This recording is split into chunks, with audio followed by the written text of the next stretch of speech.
अच्छा, हमने प्रीवियस जो है वो वेव्स और इलेक्ट्रिसिटी से रिलेटेड जो क्वेश्चंस थे वो काफ़ी सारे वेरिएंट्स के देखे थे।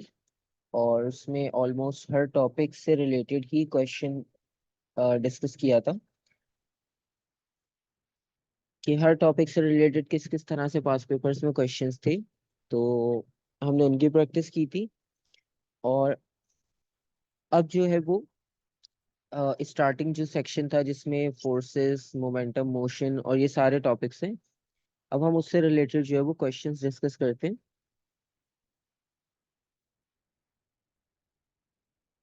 अभी फर्स्ट वाला नहीं कर रहे, उससे हम क्वांटिटीज और पार्टिकल फिजिक्स को एक साथ कर लेंगे क्योंकि वो दोनों ही ऑलमोस्ट एक जितना उनका वेटेज होता है। अभी हम फोर्सेस, मोशन और मोमेंटम इन सारी क्वांटिटीज को फोकस करते हैं। अच्छा, यहाँ पर क्वेश्चन नंबर 2 है। A rigid uniform beam of weight W is connected to a fixed support by a hinge। ठीक है, एक फिक्स सपोर्ट है वो लेफ्ट हैंड साइड पर यहाँ पर दी है इन्होंने। तो ये यहाँ पर कनेक्टेड है और कुछ कुछ नहीं बल्कि काफी सारी जो है वो मार्किंग्स भी गिवन है डायग्राम में। तो वो हम देखेंगे कि कब कहाँ कौन सी यूज करनी है। और उसके अलावा जो इन्फॉर्मेशन है, compressed spring exerts a total force of 8.2 Newton. एक कंप्रेस्ड स्प्रिंग है, उससे फोर्स मिल रही है 8.2 न्यूटन की वर्टिकली अपवर्ड, क्योंकि जिस तरह से स्प्रिंग कनेक्टेड है तो हम ये आइडिया कर सकते हैं कि जब इसे रिलीज किया जाएगा तो ये स्प्रिंग ऊपर की तरफ मूव करेगा और ऑब्जेक्ट भी इसी के साथ रोटेट हो जाएगा। और उसके बाद एक ब्लॉक है जिसका वेट है 0.30 newton, rest on the beam. The right hand of the beam is connected to the ground by a string at an angle of 30 degree to the horizontal. ठीक है, स्ट्रिंग भी आ गया राइट हैंड साइड पर। और उस string की जो tension है वो 4.8 है। और the distance along the beam are shown in figure 2.1, क्योंकि उसमें छोटी छोटी अलग अलग मार्किंग की हुई है। अच्छा, बीम इक्विलिब्रियम में, और बीम इक्विलिब्रियम में होने का मतलब ये कि सम ऑफ ऑल फोर्सेस भी जीरो है और सम ऑफ ऑल टॉर्क्स भी जीरो है, या मोमेंट्स। और हिंज भी फ्रिक्शनलेस है। इसका मतलब है फ्रिक्शन को भी इन्वॉल्व करने की जरूरत नहीं है, फ्रिक्शनलेस है यहाँ पर हिंज भी। और अब आपने ये शो करना है that the vertical component of the tension in the string is 2.4 Newton. Vertical component of tension, ठीक है, वैसे तो टेंशन की वैल्यू यहाँ गिवन है 4.8 न्यूटन। 4.8 sin 30. ओके। और अब हमें सिर्फ वर्टिकल कंपोनेंट फाइंड आउट करना है, ठीक है, इसका मतलब हमें सिर्फ टी वाई फाइंड आउट करना है। और टी गिवन है और वैल्यू ऑलरेडी 2.4 मेंशन कर दी। ठीक है, तो आपने आंसर भी ऑलरेडी बता ही दिया है, तो इसमें कोई इतना प्रॉब्लम नहीं है। आपने फौरन आइडेंटिफाई कर लिया कि हम इसके जैसे कंपोनेंट्स बनाएंगे। ठीक है, एक हॉरिजॉन्टल कंपोनेंट हो जाएगा, एक वर्टिकल कंपोनेंट हो जाएगा। तो हमें वर्टिकल कंपोनेंट फाइंड आउट करना है, जिस तरह से हम F X equals to F sine theta करते हैं, यहाँ पर T Y is equals to T sine theta करना है हमने। और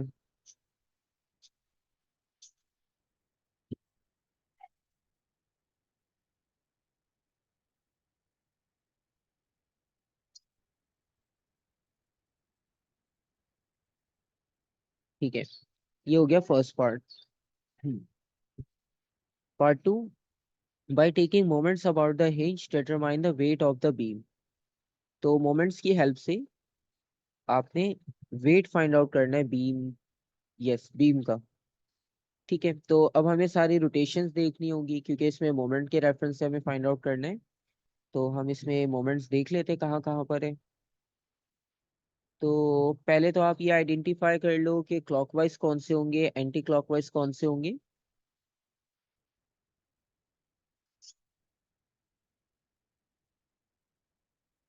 एक तो ये वेट क्लॉकवाइज हो जाएगा क्योंकि डाउनवर्ड है, और जो हमारा फिक्स सपोर्ट है वो लेफ्ट हैंड साइड पर है।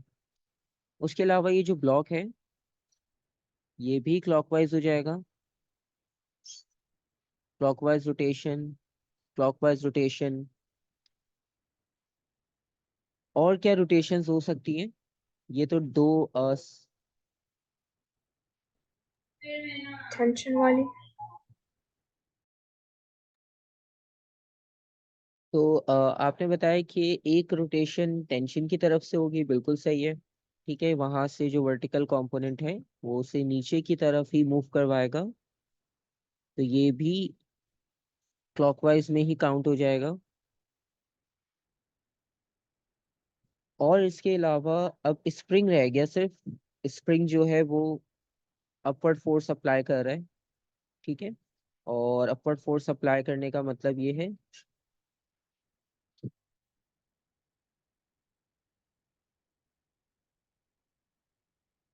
ये हो जाएगी एंटी क्लॉकवाइज।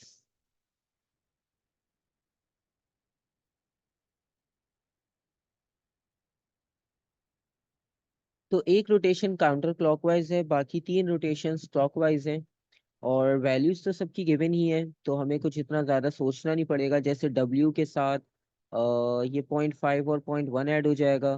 फिर ये 0.3 न्यूटन के साथ 0.50, 0.10, 0.20, ये तीनों ऐड हो जाएंगे। और लास्ट में तो पूरी लेंथ ऐड हो जाएगी स्ट्रिंग के बारे में। और स्प्रिंग में सिर्फ 0.5 होगा। ठीक है, तो मार्किंग बहुत इजी है, मार्किंग में कोई कंफ्यूजन नहीं होगी। जैसे हम सबसे पहले डब्ल्यू के लिए लिखें,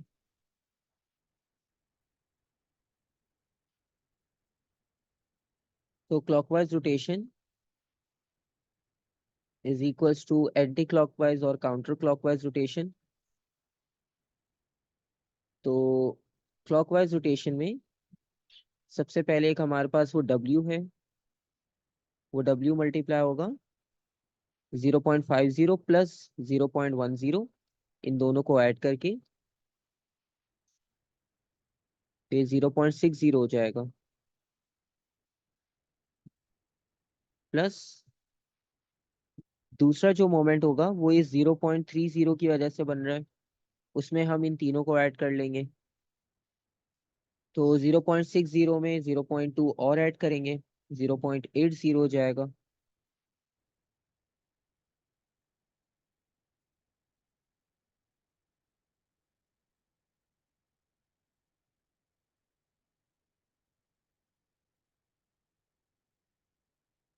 और फिर लास्ट में यहाँ पर जो वर्टिकल हमने फाइंड आउट की थी अभी फोर्स, उसको हम ऐड करेंगे। 2.4 हमने फाइंड आउट की थी, और उसमें हम ये सारी लेंथs ऐड अप कर लेंगे फाइनल तक, क्योंकि अब बिल्कुल हम यहाँ पर एक्सट्रीम पे फोर्स अप्लाई कर रहे हैं। तो ये राउंड ऑफ 1.2 बन जाएगा। और 2.4 अभी हमने यहाँ कैलकुलेट किया था फोर्स।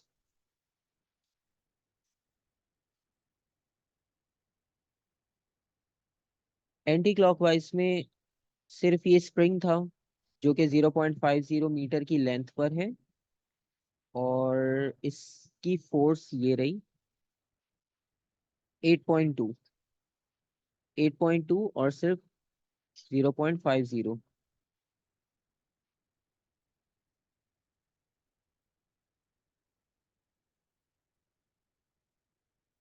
इसमें डब्ल्यू बस एक अननोन है, और कैलकुलेशन करके आप उस डब्ल्यू को एक्सट्रैक्ट कर सकते हो इसमें से, वो आपके पास इसका फाइनल आंसर होगा।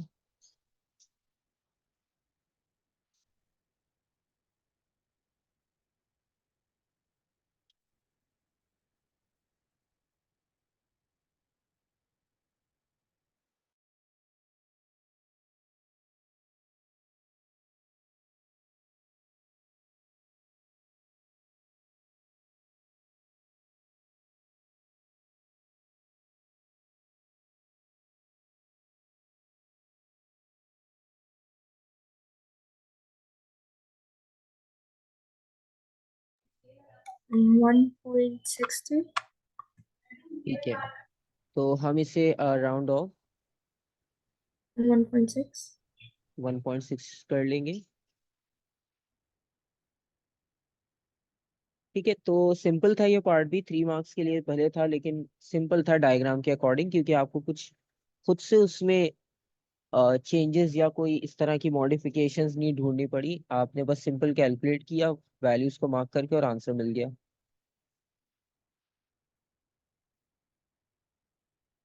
और अब पार्ट 3 में आपने ये करना है, calculate the horizontal component of the force exerted on the beam by the hinge। अब हॉरिजॉन्टल कंपोनेंट की वजह से, सॉरी, आपने हॉरिजॉन्टल कंपोनेंट कैलकुलेट करना है फोर्स का, जो कि बीम पर एक्सर्ट कर रहा है by the hinge. Horizontal component of force exerted on the beam by the hinge। हम टेंशन का हॉरिजॉन्टल करेंगे। ठीक है, हम देखते हैं यहाँ पर, ये आपके पास डायग्राम है और उन्होंने कहा है on the beam by the hinge.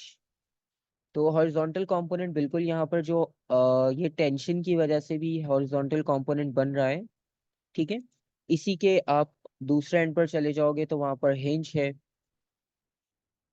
अगर ये फॉरवर्ड है तो यहाँ पर जो हॉरिजॉन्टल कंपोनेंट होगा वो उसके ऑपोजिट डायरेक्शन में शो करेगा आपको।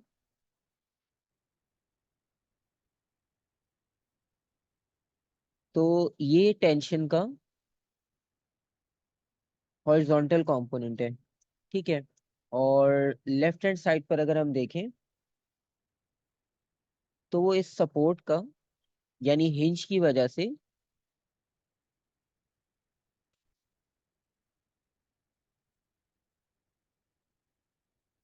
ये हिंज का हॉरिजॉन्टल कंपोनेंट है। तो अब ये दोनों एक दूसरे के इक्वल एंड ऑपोजिट है, क्योंकि क्वेश्चन में कंडीशन गिवन है इक्विलिब्रियम स्टेट, ठीक है। तो जब इक्विलिब्रियम स्टेट है इसका मतलब है sum of all forces sum of all moments equals to zero, और ये दोनों एक दूसरे को बैलेंस कर लेंगे। और बैलेंस करने का मतलब ये हुआ टेंशन का एक्स कंपोनेंट उस हॉरिजॉन्टल कंपोनेंट जो हिंज की साइड था उसके इक्वल होगा। तो बिल्कुल सही कि हम इसमें टेंशन का हॉरिजॉन्टल कंपोनेंट फाइंड आउट कर लेंगे 4.8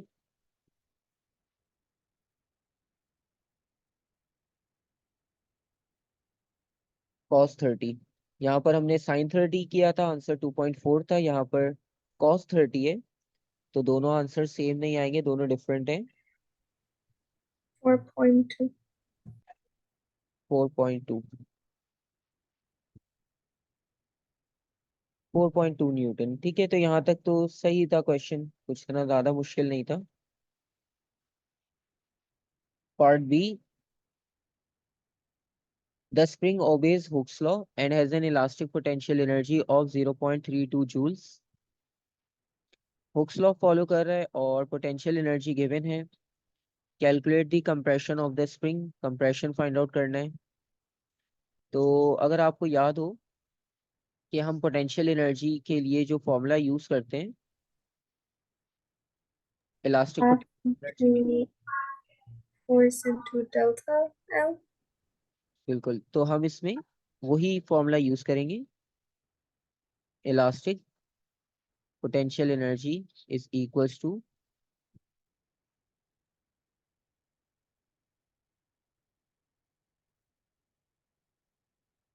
हाफ एफ इंटू एक्स। और पोटेंशियल एनर्जी ऑलरेडी गिवन है 0.32,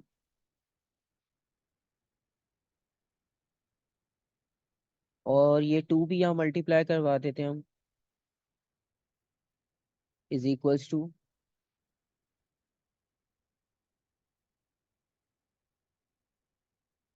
और जिस स्प्रिंग की फोर्स थी वो 8.2 है, यहाँ पर क्वेश्चन में भी गिवन है कंप्रेस्ड स्प्रिंग की फोर्स 8.2।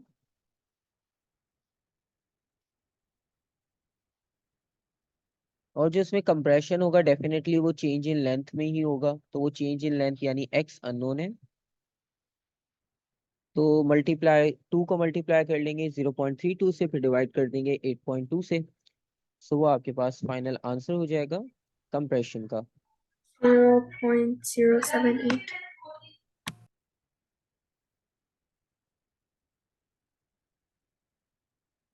ठीक है, ये दो सिग्निफिकेंट फिगर्स भी हो गए और आंसर भी कंप्लीट हो गया। तो डायग्राम दिखने में थोड़ी कॉम्प्लिकेटेड लग रही थी, लेकिन क्वेश्चन इतना ज्यादा कोई कॉम्प्लिकेटेड उन्होंने नहीं किया। और उसके बाद पार्ट सी है। ऑलमोस्ट प्रोजेक्टाइल मोशन हाफ की तरह दिख रहा है। अब इसमें इन्होंने क्या किया, the string is cut so that the spring x tends upward. अभी हमने ऊपर डायग्राम में वैसे देखा ही था कि राइट से इस स्ट्रिंग कनेक्ट था और बिल्कुल स्टार्ट में स्प्रिंग कनेक्टेड था जो अपवर्ड फोर्स अप्लाई कर रहा था, लेकिन इस स्ट्रिंग की वजह से वो इक्विलिब्रियम में पूरा सेटअप। तो जैसे उस स्ट्रिंग को कट करेंगे तो वो एक कैटापुल्ट मैकेनिज्म की तरह काम करेगा और वो लेफ्ट साइड पर पूरा रोटेट हो जाएगा। ठीक है। तो आप यहाँ पर देखोगे कि ये पूरा रोटेट होकर यहाँ से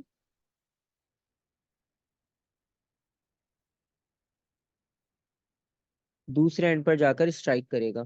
ठीक है, क्योंकि इसका सेंटर में यहाँ सपोर्ट है और ये राइट से इसकी काफी बड़ी लेंथ पूरी रोटेट करके एक सेमी सर्कल बनाते हुए दूसरे एंड पर चली जाएगी। तो उन्होंने भी हमें बेसिकली लेफ्ट हैंड साइड का एक पार्ट दिखाया है कि जब वो जाकर लेफ्ट हैंड साइड पे कहीं पर हिट करेगा उस पॉइंट की बात की है। और this causes to beam to rotate and launch the block into the air. जो ब्लॉक है वो भी उसके साथ ही मूव करना शुरू कर देगा और वो एक तरह से जो लॉन्च करते हैं किसी भी ऑब्जेक्ट को कैटापल्ट के थ्रू, उस तरह से बिल्कुल मूव करेगा। बाकी डायग्राम में कुछ वैल्यूज मार्क किए हैं। एक पॉइंट ए है जिसका डिस्टेंस 0.090 है ग्राउंड से, बेसिकली वो हाइट है उसकी। और उसने जाकर पॉइंट बी पे हिट किया ग्राउंड पे।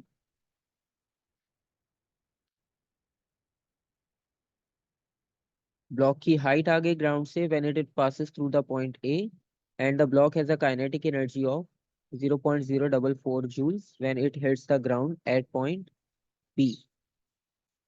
एयर रेजिस्टेंस नेग्लिजिबल है। ठीक है, तो यहाँ पे काफी सारी चीजें इजी हो जाती है इसकी वजह से।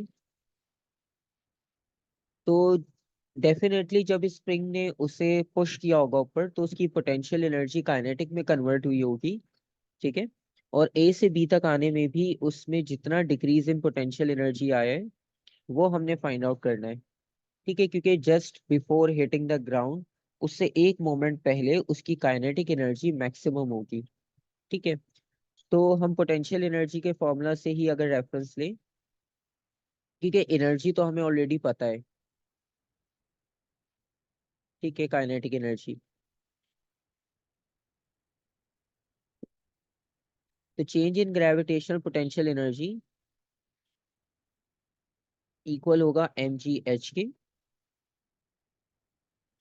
और इसका मास जो था बॉडी का वो स्टार्टिंग के पार्ट में गिवन था।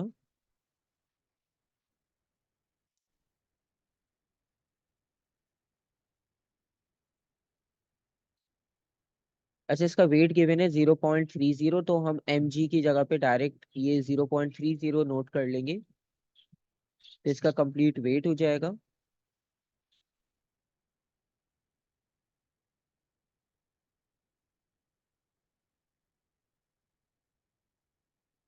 और वर्टिकल हाइट है 0.090।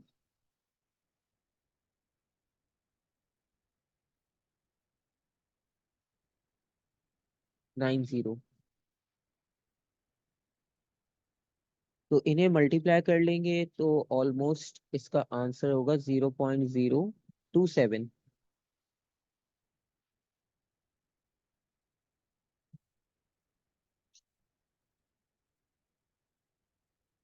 तो ये हमारे पास आ जाएगा decrease in gravitational potential energy.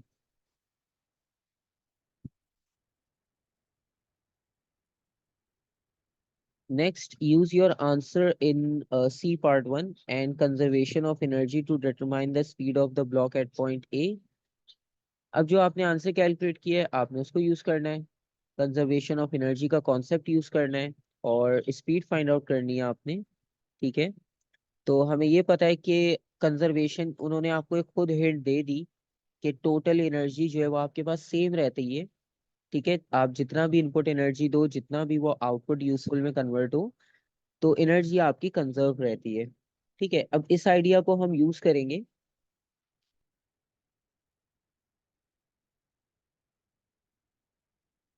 तो अभी उन्होंने यहाँ पर गिवन था कि काइनेटिक एनर्जी है 0.044, और जो पोटेंशियल एनर्जी हमने फाइंड आउट की है वो 0.027 है। तो इसका मतलब ये हुआ कि जो चेंज इन एनर्जी आया बेसिकली, वो आपको पता चल जाएगा कि कितना एनर्जी का चेंज है यहाँ पर।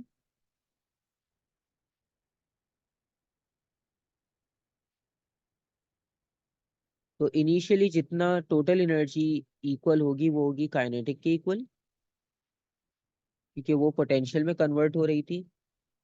और अगर हमने फॉर्मूला यूज किया टोटल एनर्जी का,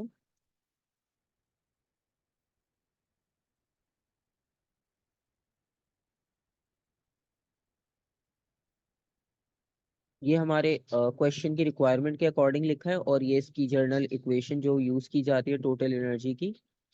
और इसमें से काइनेटिक एनर्जी अगर हम देखें, क्योंकि अब एनर्जी कुछ पोटेंशियल में कन्वर्ट हो चुकी है, तो अब काइनेटिक एनर्जी वो 0.04 नहीं रहेगी, अब वो उससे कम हो जाएगी।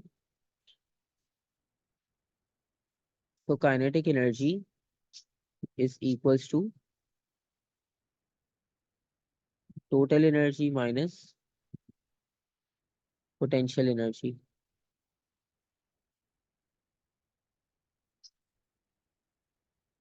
तो टोटल एनर्जी 0.044 माइनस 0.027।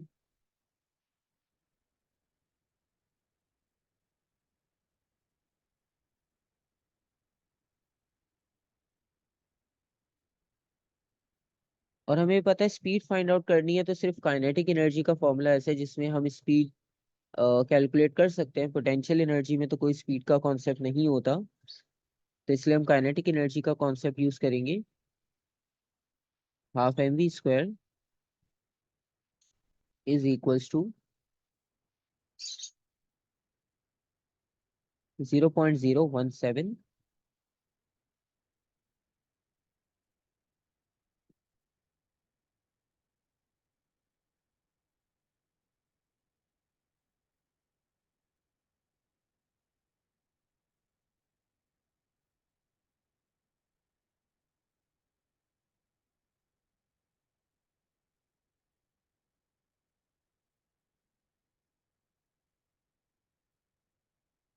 और स्क्वायर को भी खत्म करने के लिए हमें अंडर रूट करना पड़ेगा। ठीक है, अब मास की वैल्यू जो है वो हमें फाइंड आउट करनी पड़ेगी, क्योंकि मास गिवन नहीं था, वेट गिवन था। तो मास के लिए हमें 0.30 को डिवाइड करना पड़ेगा 9.81 से, ताकि आपको मास की वैल्यू मिल जाए। फिर आप वो मास की वैल्यू यहाँ सब्स्टिट्यूट करके और स्पीड की वैल्यू फाइंड आउट कर सकते हो। तो आप वो वैल्यू फाइंड आउट करके देखो कितनी आती है।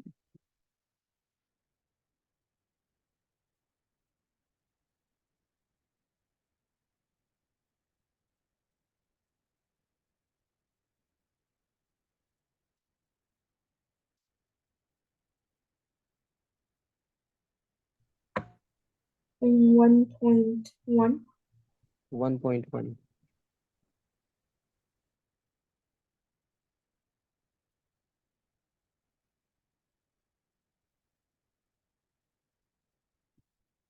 स्पीड 1.1 मीटर पर सेकेंड।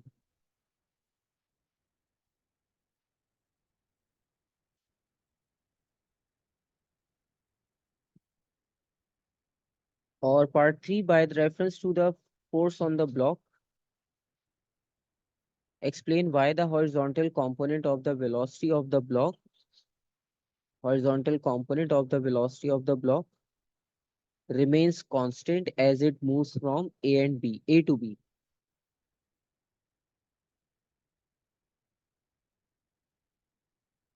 तो यहाँ पर वो कह रहे हैं कि रेफरेंस आपने लेना है फोर्स ऑन द ब्लॉक, और ये बताना है कि horizontal component of the velocity of the block remains constant as it moves from A to B.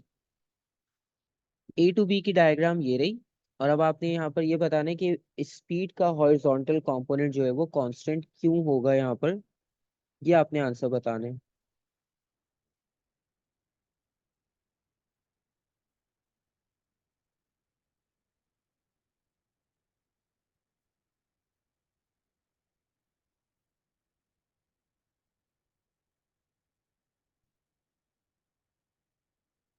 अच्छा, इस क्वेश्चन में एक हिंट थी, ठीक है, वो मैं आपको बताता हूँ कि आपको ये हिंट कहाँ मिलेगी।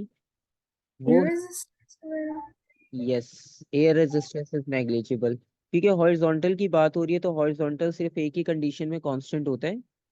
शुरू में मैंने इसलिए यहाँ पर नाम भी लिया था कि हाफ प्रोजेक्टाइल है, ताकि वो चीजें सारी आपके माइंड में रहे कि प्रोजेक्टाइल में हॉरिजॉन्टल कंपोनेंट तभी कांस्टेंट होता है जब एयर रेजिस्टेंस नेग्लिजिबल होती है। ठीक है, और इससे आपको एक हिंट मिल गया। और दूसरा वो कह रहे हैं कि explain why the horizontal component of the velocity as it moves from A to B. ठीक है, तो अब यहाँ पर आप सिंपल लिखोगे एयर रेजिस्टेंस इज नेग्लिजिबल।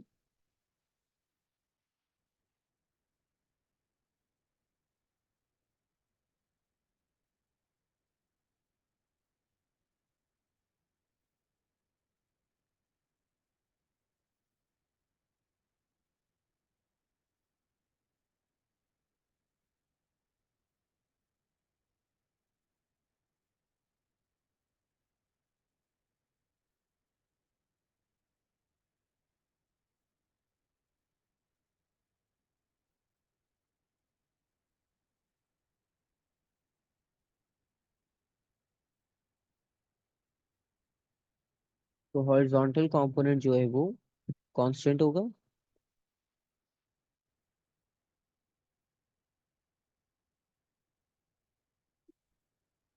और जो रिजल्टेंट फोर्स थी वो डाउनवर्ड एक्ट करेगी।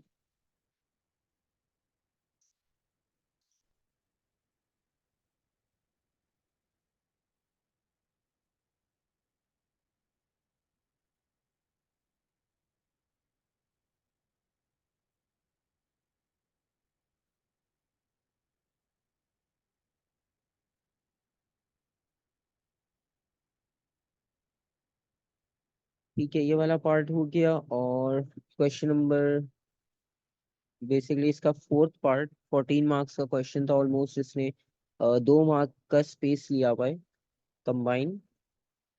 So the block passes through point A at time t is equals to A and arrives at point B at time t is equals to TB. On figure 2.3, sketch a graph to show the variation of the magnitude of the vertical component of the speed of the block with time t from this slot to time TB slot.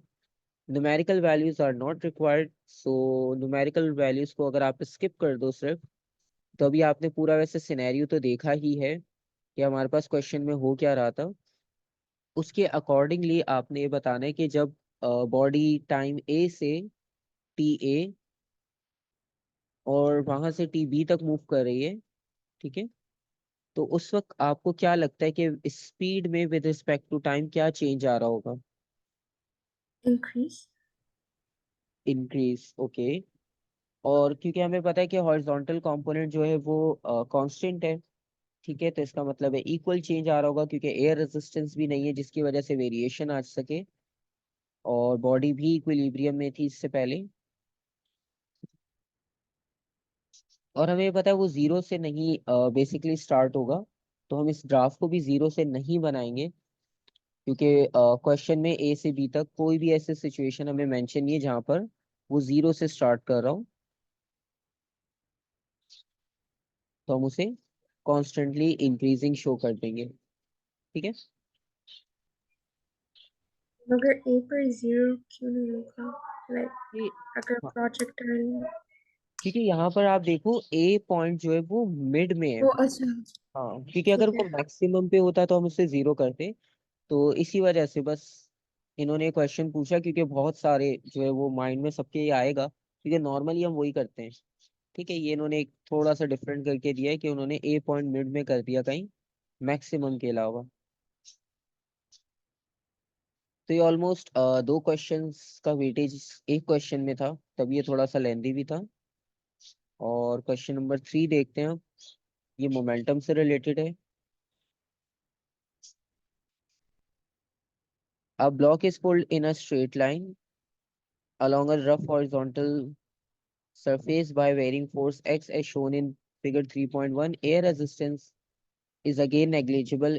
Assume that the frictional force exerted on the block by the surface is constant. Frictional force जो है वो constant है और equal है 2 Newton के. The variation with time of the momentum, time और momentum की जो वेरिएशन है वो यहाँ ग्राफ में मेंशन है. ठीक है, उसे हम देखेंगे जब हमें नीड होगी उसकी. और फर्स्ट पार्ट में आपने ये बताना है state Newton's law, second law of motion.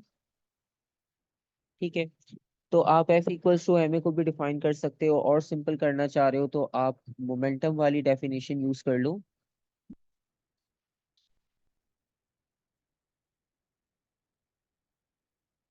That resultant force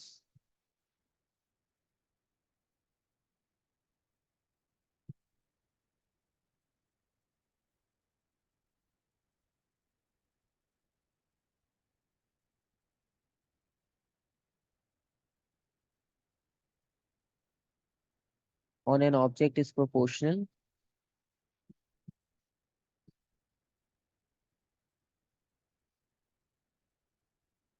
to the rate of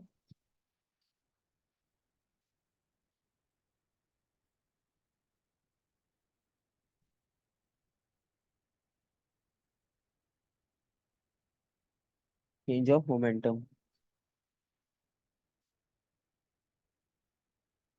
तो हमें हिंट तो मिल गया कि इस क्वेश्चन में मोमेंटम से रिलेटेड, फोर्सेस से रिलेटेड ही चीजें होने वाली है.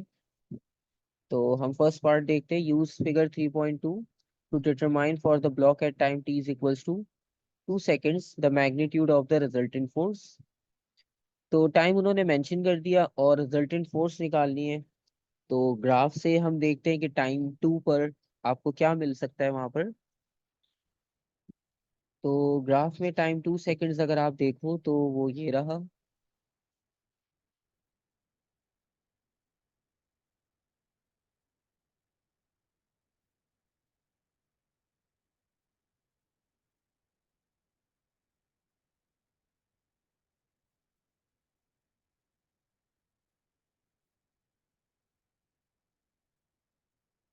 ठीक है, वैसे अब आप ग्राफ को अगर देखो 4 सेकंड्स तक, तो 4 सेकंड्स तक उसका ग्रेडियंट सेम है. तो बेसिकली अब इस मोमेंटम ओवर टाइम के ग्राफ से जब हम ग्रेडियंट फाइंड कर ही रहे हैं तो वो ग्रेडियंट इक्वल होगा फोर्स के. ठीक है, तो हमें ये चीज भी पता है.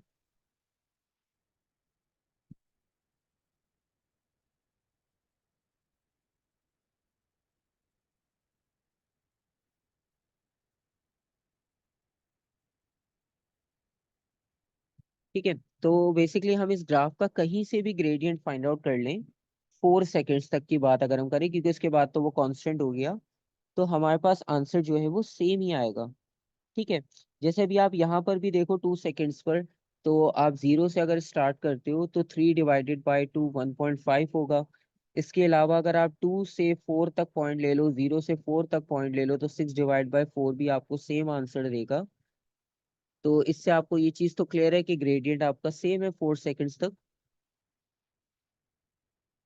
और क्वेश्चन में क्योंकि 2 सेकेंड्स की बात थी, ठीक है, तो इसका मतलब है 4 तक सेम है, क्योंकि 2 पर सेम है वही 4 पर है, तो आप कहीं से भी इसकी फोर्स फाइंड आउट कर सकते हो. तो जो नेट फोर्स होगी,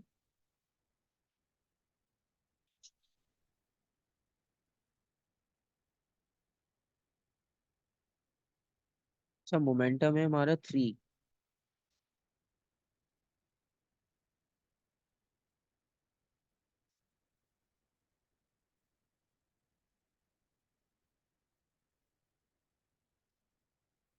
चेंज इन मोमेंटम आ गया और ये टाइम आ गया. दोनों को डिवाइड कर लेंगे, आपको रिजल्टेंट फोर्स मिल जाएगी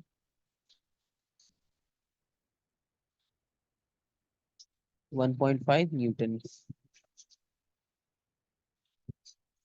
और उसके बाद वो कह रहे हैं कि फोर्स एक्स फाइंड आउट करनी है आपने. अब फोर्स एक्स देखते हैं, क्वेश्चन में वैसे मार्क था डायग्राम में कि एक्स है क्या चीज. तो वहां से आपको एक्स का पहले आइडेंटिफाई कर लो कि एक्स एक्चुअली में था क्या. फिर हम देखते हैं कि उसको फाइंड कैसे करना है।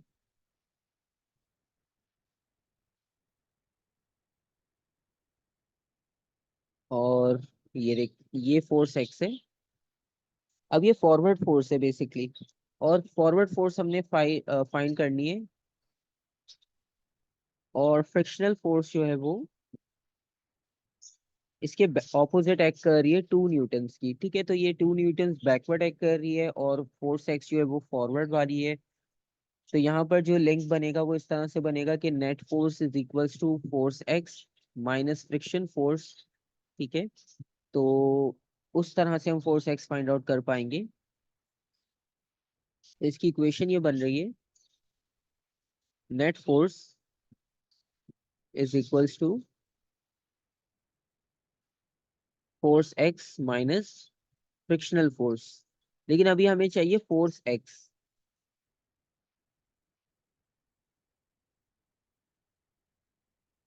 तो it will be equals to net force plus frictional force. तो नेट फोर्स अभी हमने फाइंड आउट किया 1.5 प्लस फ्रिक्शनल फोर्स 2 गिवन थी।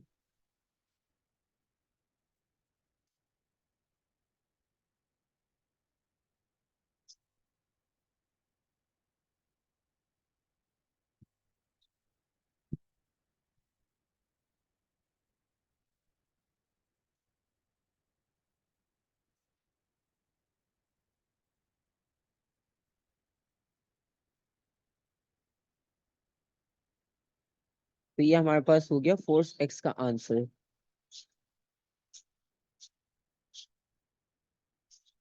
और उसके बाद part C, on figure 3.3 sketch a graph to show the variation of force x with time t from 0 to 6 seconds। ठीक है, वैसे भी ये वाला पार्ट भी इजी है, क्योंकि आपको पता है फोर्स और टाइम मोमेंटम को ही रिप्रेजेंट करता है। तो इसके लिए हमें पहले ग्राफ मोमेंटम वाले पर जाना होगा। और उस मोमेंटम वाले ग्राफ में हमें वैसे याद तो है कि दो ही चीजें हो रही थी, पहले ग्रेडियंट कांस्टेंट था, फिर उसके बाद ग्रेडियंट जीरो हो गया था। और उसके अकॉर्डिंगली हमने ग्राफ को शो करना है। जैसे इस ग्राफ में हम देखें, स्टार्ट में ग्रेडियंट जो था वो कांस्टेंट था, यानी यहाँ पर आपको फोर्स मिल रही थी, नेट फोर्स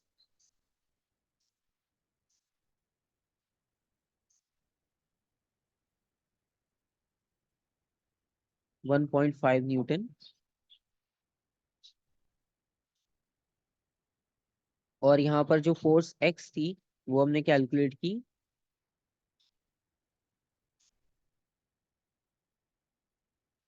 3.5 न्यूटन।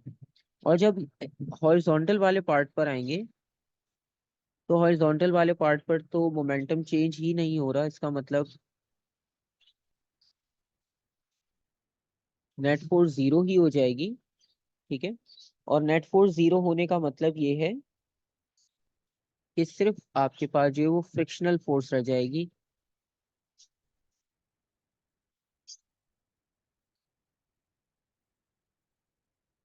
2 न्यूटन। क्योंकि जब बॉडी मूव कर रही थी कांस्टेंट चेंज के साथ, तो नेट फोर्स 1.5 थी और एक्स वाली फोर्स 3.5 थी। और क्वेश्चन में जो है वो उन्होंने एफ एक्स के बारे में ही पूछा है। ठीक है, फोर्स एक्स। तो हम स्टार्टिंग में देखेंगे, स्टार्टिंग में फोर्स एक्स जो है 3.5 न्यूटन। ठीक है, और दूसरा जो है 4 सेकंड्स के बाद वहां पर जो फोर्स एक्स होगी, अब वो डेफिनेटली क्योंकि बैलेंस हो गई है नेट फोर्स, तो नेट फोर्स बैलेंस होने का मतलब है कि एफ एक्स फॉरवर्ड और फ्रिक्शन बैकवर्ड, ये दोनों इक्वल एंड ऑपोजिट है, तो ये दोनों एक दूसरे को कैंसिल आउट कर देंगे, यानी इन दोनों की वैल्यू 2 न्यूटन होंगी। ठीक है, तो हमें वैल्यूज पता चल गई, इनिशियली 3.5 न्यूटन्स और फाइनल में 2 न्यूटन्स। तो अब हम इस ग्राफ में शो करेंगे स्टार्टिंग के 4 सेकंड्स में 3.5 न्यूटन्स,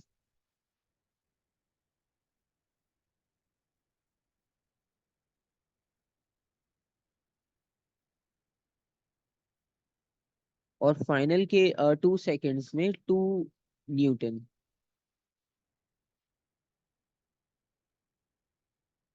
ठीक है, तो ये हमारे पास चेंज आया बेसिकली ग्राफिकल रिप्रेजेंटेशन में। यहाँ से आपके पास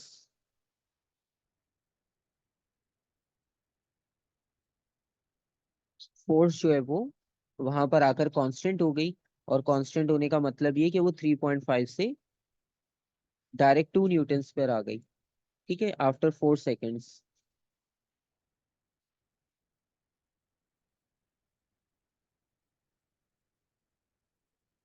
ठीक है, तो ये वाला पार्ट, ये वाला क्वेश्चन शॉर्ट था क्योंकि पहला वाला क्वेश्चन काफी लेंथी था, इस वजह से ये इजी भी था।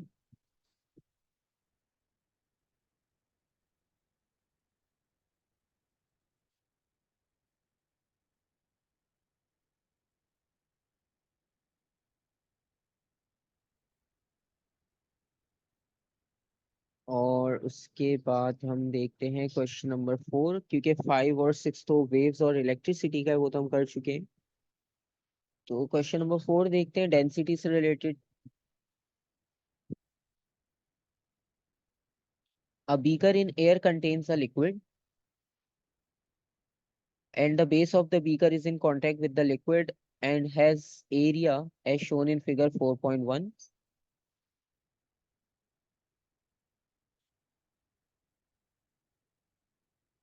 Or the liquid has density and fills the beaker to a depth of h.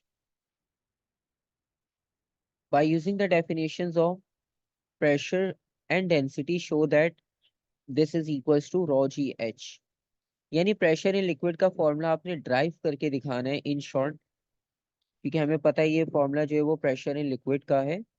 तो हम प्रेशर, उन्होंने कहा definitions of pressures and density आप यूज कर सकते हो। तो हम प्रेशर से स्टार्ट करते हैं। Pressure is equals to force upon area.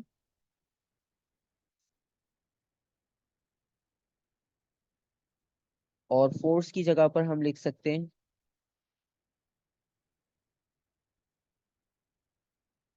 Wait upon area, और वेट इक्वल होता है mg के।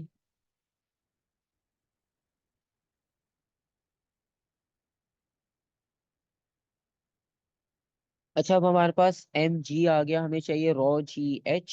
और रॉ जी एच का मतलब ये है कि यहाँ पर जो डेंसिटी होती है, डेंसिटी का फॉर्मूला होता है मास अपॉन वॉल्यूम। तो वहां से हम मास की वैल्यू को सब्स्टिट्यूट करवाएंगे।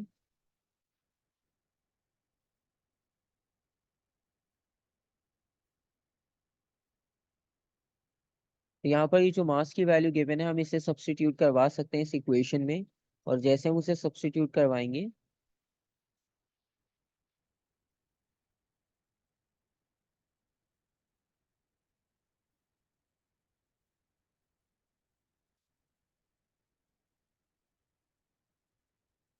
और वॉल्यूम को हम और स्प्लिट कर सकते हैं। वॉल्यूम को हम लिख सकते हैं एरिया इंटू डेप्थ।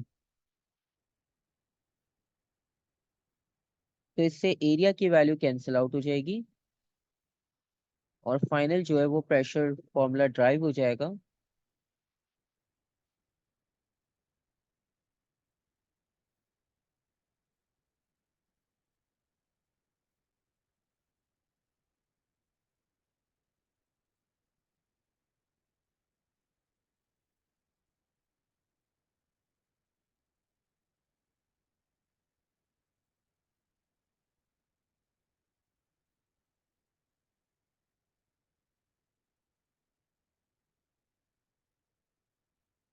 तो यहाँ तक ये फॉर्मूला ड्राइव हो गया, और उसके बाद नेक्स्ट देखते हैं कि नेक्स्ट पार्ट में क्या पूछ रहे हैं। नेक्स्ट पार्ट है suggest why the equation in part A does not give the total pressure on the base of the beaker।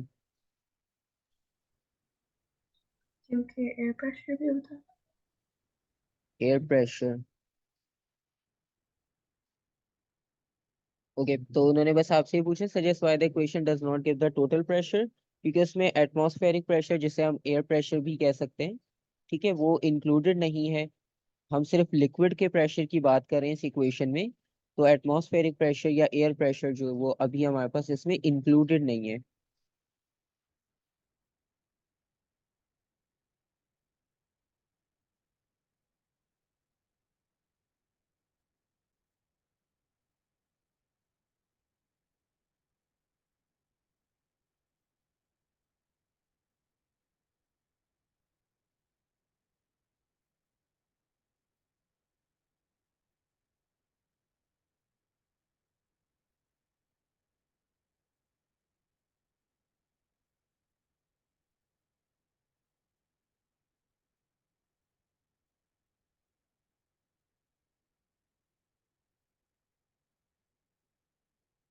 और पार्ट सी है, figure 4.2 shows the variation of the total pressure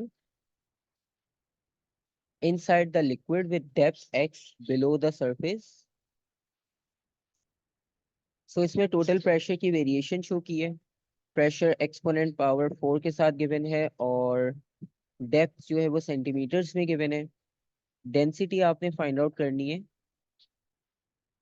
तो अभी हमने ऊपर formulas देखे हैं, उससे आइडेंटिफाई कर सकते हैं, वैसे मुश्किल नहीं है।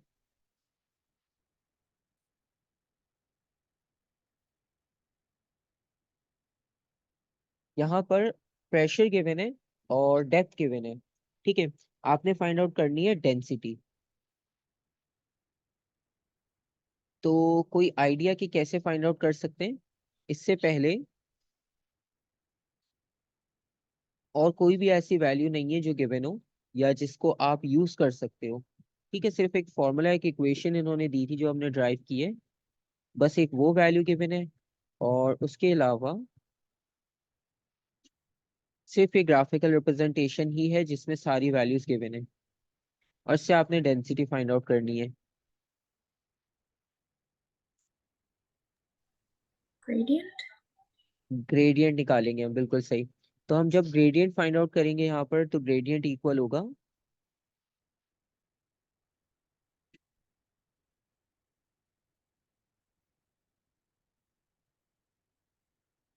हम ये जो इक्वेशन यूज कर रहे थे अभी लिक्विड की, रॉ जी एच।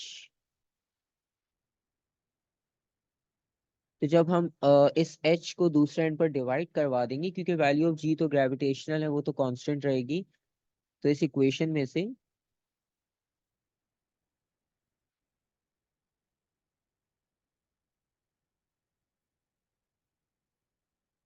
ग्रेडियंट फाइंड आउट करने पे आपको डेंसिटी ही मिलेगी। तो अब हम डेंसिटी इसी से फाइंड आउट कर लेंगे। ठीक है, अब हम डेंसिटी चेक करते हैं। मैक्सिमम 9.6 जा रही है प्रेशर की वैल्यू, और डेप्थ 8 है। ठीक है, तो हम इसे यूज कर लेते हैं क्योंकि throughout the gradient same ही जा रहा है।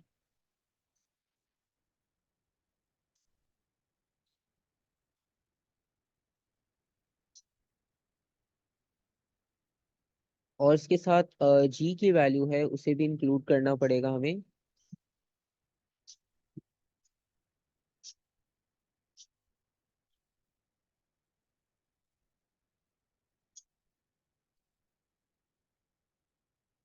तो 9.66, और स्टार्ट हो रहा है 9.60 से।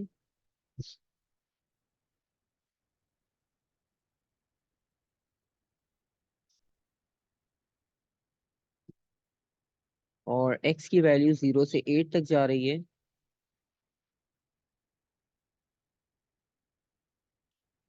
सेंटीमीटर्स में है।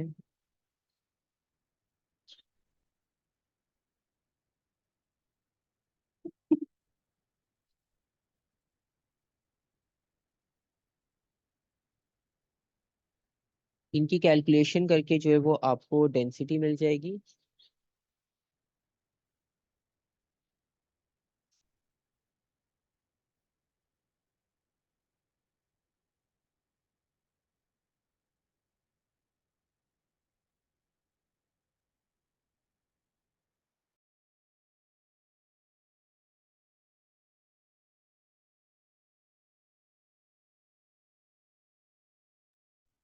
$74,000।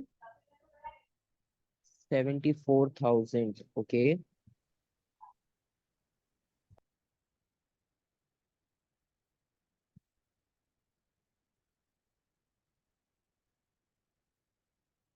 मैं इसकी कैलकुलेशन भी लिख देता हूँ क्योंकि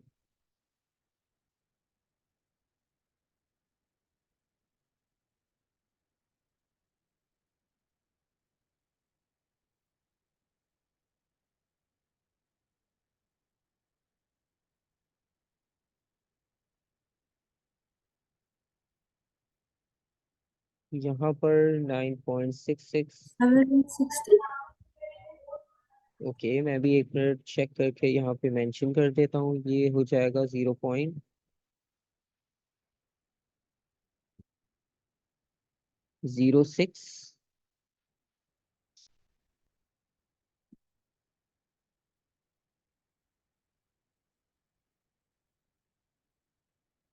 और उसके बाद 8 सेंटीमीटर है।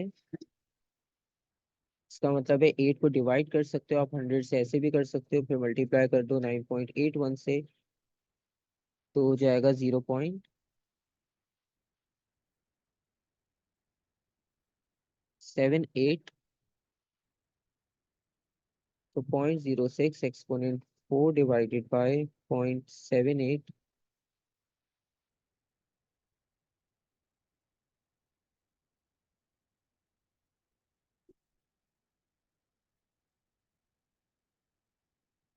769।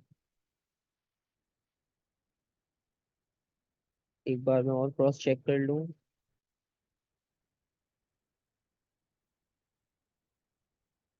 4 minus 9.60 exponent 4 is equals to this divided by 8 exponent minus 2 multiplied by 9.81। हाँ, 764। तो फाइनली मेरे पास जो आंसर है वो है 764।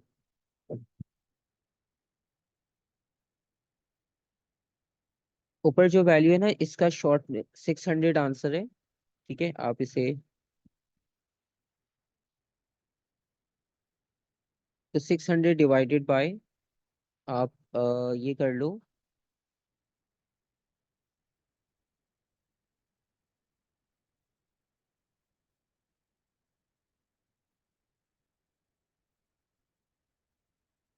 ठीक है, तो इजी हो जाएगा।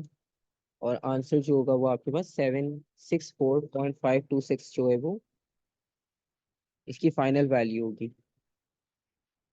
मैं सेंड भी कर देता हूँ कि अगर आपको कंफ्यूजन हो आंसर में तो आप बाद में भी उसको क्रॉस चेक कर सकते हो।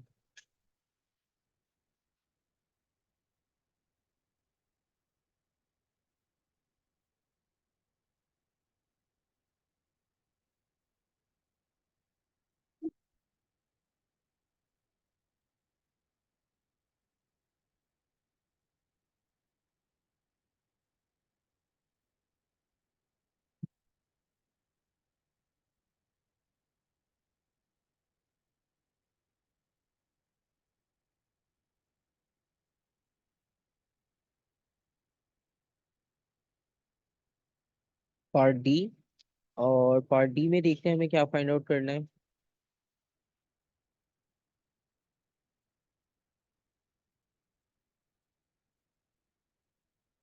A solid cylinder is held stationary by a wire so that the base of the cylinder is level।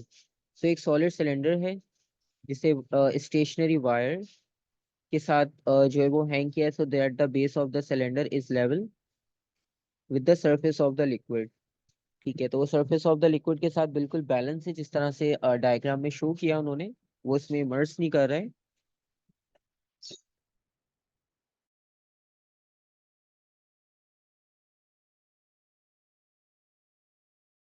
Cylinder की लेंथ गिवन है और क्रॉस सेक्शनल एरिया गिवन है यहाँ पर।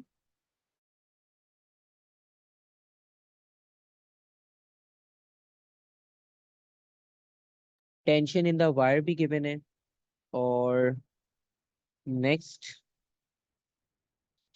The cylinder is now lowered and then held stationary by the wire so that the top of the cylinder is level with the surface of the liquid.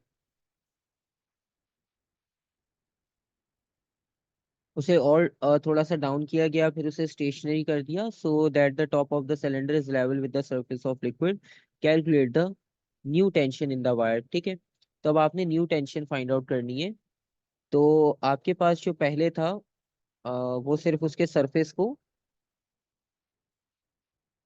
तो the base of the cylinder is level with the surface of liquid, जिस तरह से अभी diagram में था। फिर उसके बाद जो है वो उसे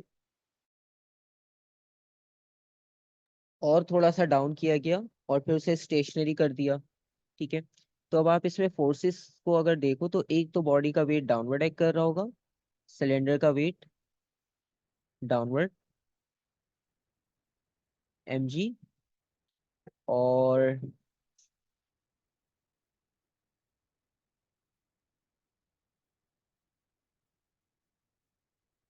एक वाटर की तरफ से जो अपथ्रस्ट होगा वो वैल्यू आ गई। ठीक है, प्लस जो न्यू टेंशन की वैल्यू है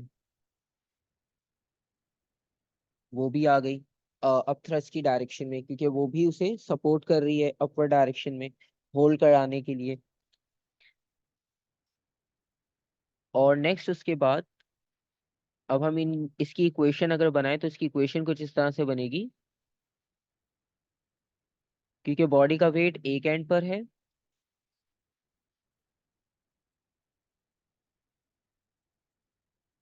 न्यू टेंशन और अप थ्रस्ट जो है वो दूसरे एंड पर है। ठीक है, तो ये एक दूसरे को बैलेंस कर रही है बेसिकली। और इनिशियली अगर आप देखो तो इनिशियली जो है वो टेंशन गिवन थी और लेंथ क्रॉस सेक्शनल एरिया, ये सारी वैल्यूज गिवन थी। अब हमने फाइंड आउट करनी है न्यू टेंशन की वैल्यू। सो न्यू टेंशन की वैल्यू को फाइंड आउट करने के लिए अब हम इस इक्वेशन को यूज करते हैं।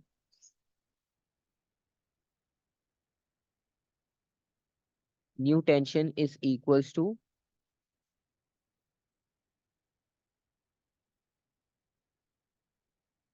mg minus U. और mg का मतलब यहाँ पर इसका वेट है सॉलिड सिलेंडर का।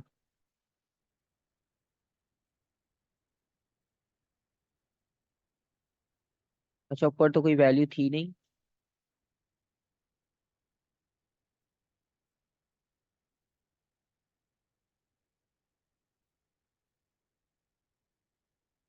अच्छा, इनिशियली जब हम इसको सरफेस तक देख रहे थे, सरफेस ऑफ लिक्विड तक, तो जो टेंशन की फोर्स थी 0.53 न्यूटन, वो ही आपके पास बॉडी के डाउनवर्ड थी। Weight is equals to tension. तो इसका मतलब ये है कि जो बॉडी का वेट होगा हम उसे टेंशन की वैल्यू के इक्वल ले सकते हैं, जो कि इनिशियल थी। क्योंकि इनिशियल उन्होंने मेंशन किया हुआ है कि वो स्टेशनरी थी। स्टेशनरी का मतलब कि वहां पर रिजल्टेंट फोर्स जीरो है, तो अप एंड डाउन फोर्सेस जो है वो इक्वल एंड ऑपोजिट होंगी, जिसकी वजह से हम उन्हें इजीली बैलेंस शो करवा सकते हैं। तो यहाँ पर mg की जगह पर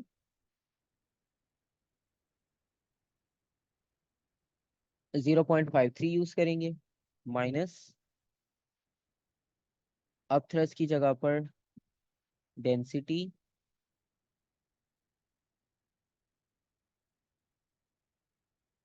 cross sectional area length and the value of g। तो हमारे पास वो सारी क्वांटिटीज भी क्वेश्चन में गिवन है, सिर्फ हमने सब्स्टिट्यूट करना है।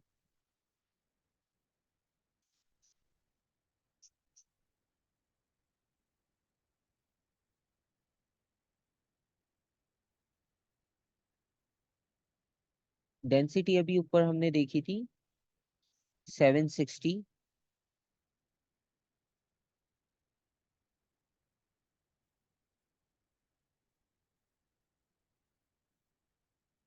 क्रॉस सेक्शनल एरिया गिवन है 3.7 exponent -4,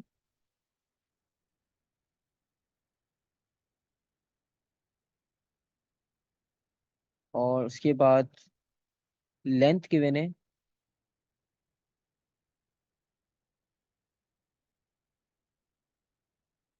multiply by value of ji 9.81।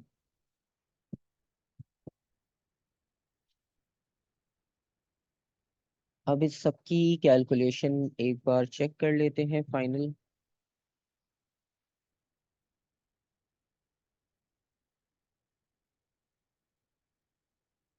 760 multiply by 3.7 exponent -4 multiply by 4 exponent -2 multiply by 9.81।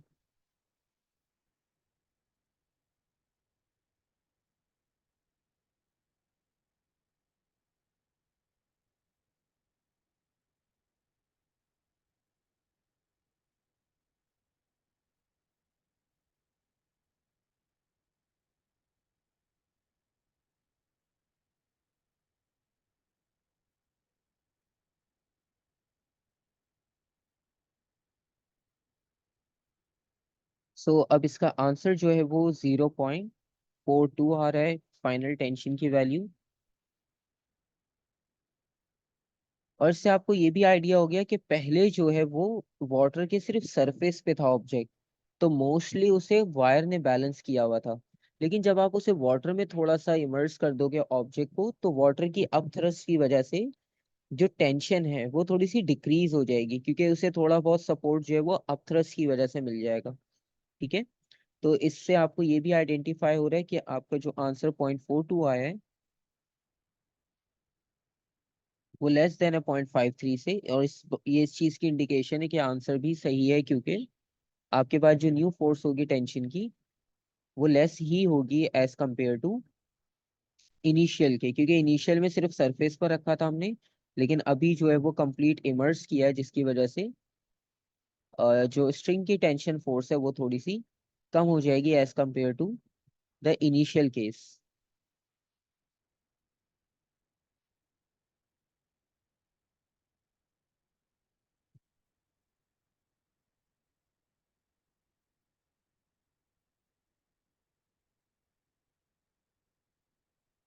तो ये आपके पास हो गया फर्स्ट वेरिएंट। ठीक है। अच्छा, सेकंड वेरिएंट में ऑलमोस्ट ऑलमोस्ट उन्होंने क्वेश्चन सिमिलर दिए हैं काफी हद तक। जैसे आप ये देखो, इसमें भी उन्होंने ऑलमोस्ट सेम सेटअप दिया है, यहाँ पर भी था और यहाँ पर भी। ठीक है। तो अब इसमें क्या हुआ कि बस थोड़ा बहुत चेंज कर दिया उसमें। पाइवट पॉइंट लेफ्ट पर था, इसमें सेंटर में कर दिया, और यहाँ पर भी स्ट्रिंग टेंशन फोर्स है। ठीक है। तो इसमें भी सेम कैलकुलेशन उसी तरह से होंगी आपके पास। ठीक है। ये देखो, यहाँ पर भी एक्स वाई दिया है, वहां पर ए भी था, और सेम वही gravitational potential energy find out करना है, conservation of energy find out करना है, और फिर दोबारा से वही ग्राफिकल रिप्रेजेंटेशन है। तो ये भी बिल्कुल फर्स्ट वेरिएंट की तरह है, तो ये आप ट्राई कर सकते हो खुद से भी, आपको इसमें इतनी प्रॉब्लम नहीं होगी।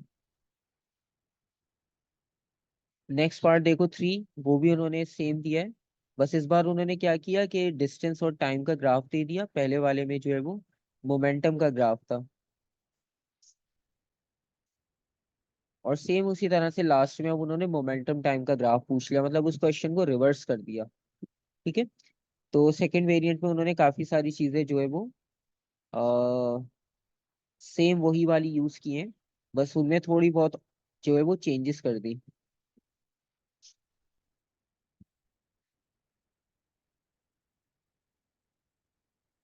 और उसके अलावा फोर्थ पार्ट भी आप देखो, वो भी उन्होंने फोर्स और एक्सटेंशन से रिलेटेड दिया है। ठीक है। और फिफ्थ जो है वो फिर वेव से स्टार्ट हो गया। तो सेकंड वेरिएंट में मतलब कुछ ऐसा नहीं है कि बहुत ही कोई यूनिक क्वेश्चन आया हो। तो उसमें सारा क्वेश्चंस का जो कॉन्सेप्ट है वो फर्स्ट वेरिएंट वाले जैसा ही है, तो वो आप खुद से भी अटेम्प्ट कर सकते हो। ठीक है। तो इसलिए हम सेकंड वाले को अभी स्किप करेंगे। जब हम बाकी सब कंप्लीट कर चुकेंगे तब हम इसको प्रैक्टिस कर लेंगे। मतलब ये आपके पास एक तरह का फर्स्ट वेरिएंट का रिवीजन हो जाएगा दोबारा से। जब आपको वो वाला पेपर नहीं करना हो तो आप उसकी जगह पे सेकंड वाला कर लेना, क्योंकि इसमें क्वेश्चंस आपने किए नहीं है, तो एक बार आप खुद से जीरो अटेम्प्ट से उसको सॉल्व कर लोगे। उसके अलावा थर्ड वेरिएंट अगर हम देखें,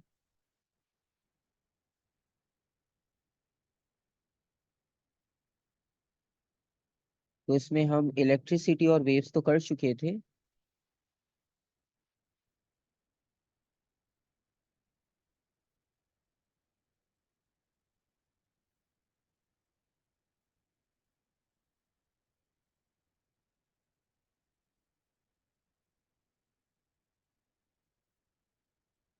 ठीक है, इस बार उन्होंने फर्स्ट क्वेश्चन क्वांटिटीज वाला नहीं दिया, डायरेक्ट उन्होंने मोशन से स्टार्ट किया है। तो हम भी फर्स्ट वाले से स्टार्ट करेंगे।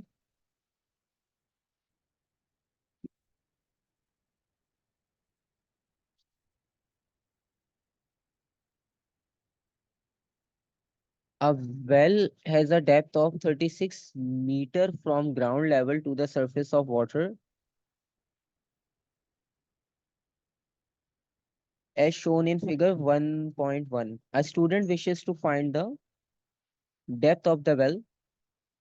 तो डेप्थ फाइंड आउट करना चाह रहे हैं student, and the student plans to drop a stone down the well and record the time taken from releasing the stone to hearing the splash.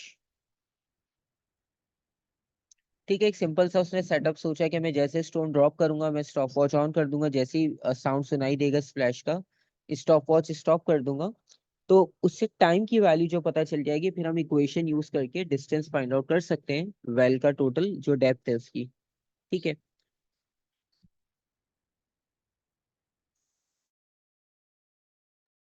उसके अलावा एयर रेजिस्टेंस नेग्लिजिबल है। Stone को release किया गया है रेस्ट से। ठीक है, और calculate the time taken for the stone to fall from the ground level to the surface of water. Time taken find out करना है हमने। ठीक है, ग्राउंड लेवल से सरफेस ऑफ वाटर। तो बहुत इजी है। ठीक है, इक्वेशन ऑफ मोशंस हम यूज करेंगे। इनिशियली रेस्ट से स्टार्ट किया तो ये एक हिंट है आपके पास, इनिशियल वेलोसिटी बॉडी की जीरो है। ठीक है, इस छोटी छोटी चीजों से आपको पूरा पार्ट सॉल्व करने की हिंट मिल जाती है। एयर रेजिस्टेंस नेग्लिजिबल है। तो अब हमने ऐसी इक्वेशन यूज करनी है जिसमें हम ये डेप्थ यूज कर सकें 36 मीटर की हाइट यानी, और इनिशियल वेलोसिटी जीरो है। तो हमने ऐसी इक्वेशन चूज करनी है जिसमें सिर्फ इनिशियल वेलोसिटी आती हो और डिस्टेंस आता हो। तो वो एक ही इक्वेशन है, S is equals to U T plus half A T square. S की वैल्यू हमें पता है 36 है। इनिशियल वेलोसिटी जीरो होने की वजह से ये वाली टर्म तो हो जाएगी जीरो, क्योंकि इनिशियल वेलोसिटी ही जीरो है। बाकी रह गया S is equals to half A T square, और टू को मल्टीप्लाई कर लेंगे हम एस के साथ, एक ही जगह पर जी आ जाएगा। टाइम हमें फाइंड आउट करना है।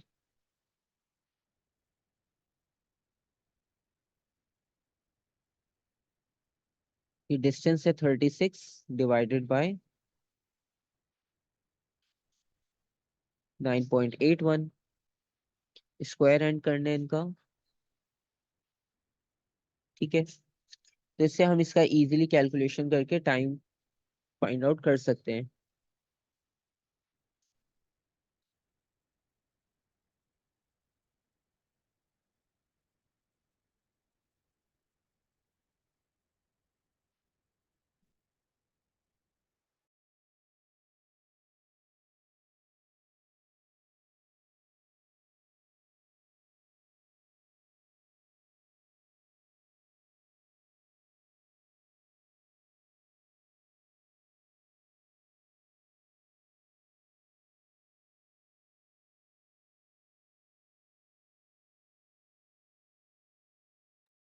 तो यहाँ पर जो है वो टाइम पीरियड की वैल्यू आ रही है 2.7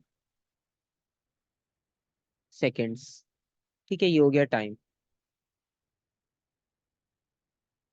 और उसके बाद part B, the time recorded by the student using a stop watch is not equal to the time in part A. तो अब ये जो हमने कैलकुलेशन की है वो वाला टाइम और स्टूडेंट के पास जो स्टॉप वॉच में टाइम आ रहा है वो सेम नहीं है। ठीक है, अब आपने थ्री पॉसिबल रीजंस बताने की जिसकी वजह से एयर रेजिस्टेंस को इग्नोर कर देना है, क्योंकि वो हमारे पास पहले ही नेग्लिजिबल है।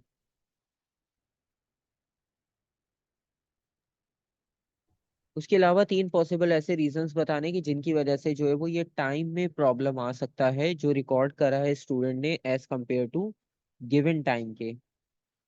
Human error human or error हो सकता है बिल्कुल, क्योंकि स्टॉप वॉच। zero error?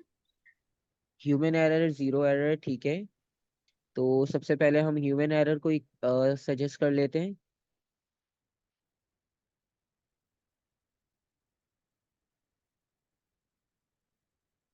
कि जो ह्यूमन का रिएक्शन टाइम होगा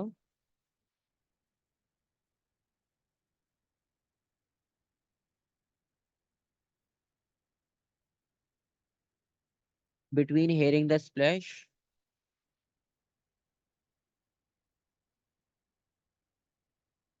and stopping the watch,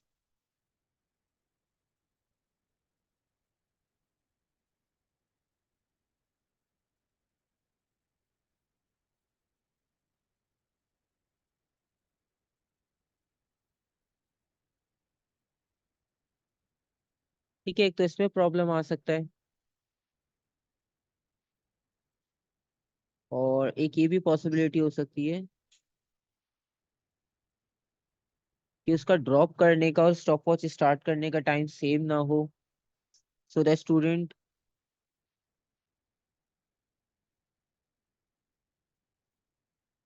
might not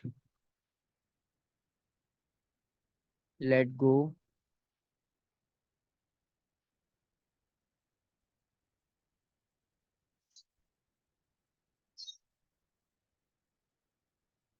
of the stone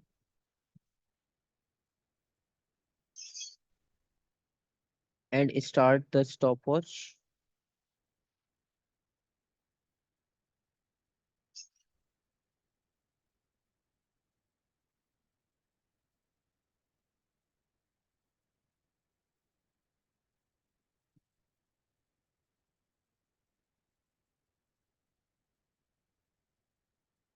at the same time।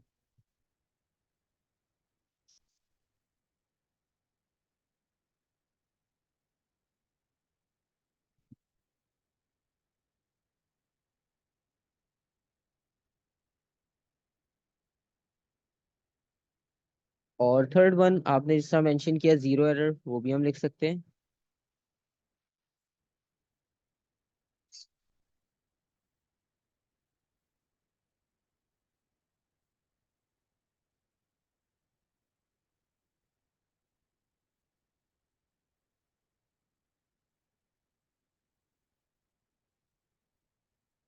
और एक प्रॉब्लम ये भी हो सकती है कि वो स्टोन को ड्रॉप करने के बजाय थ्रो कर दे, मतलब उसे इनिशियल वेलोसिटी मिल जाए।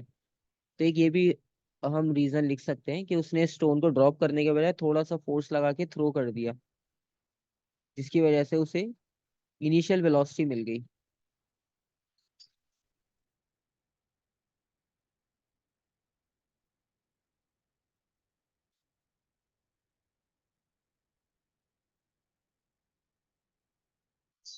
या उसे थोड़ा सा ज्यादा हाइट से ड्रॉप कर दिया, तो जब वो उस पोजीशन पर आएगा तो उसकी वेलोसिटी पहले से ज्यादा होगी।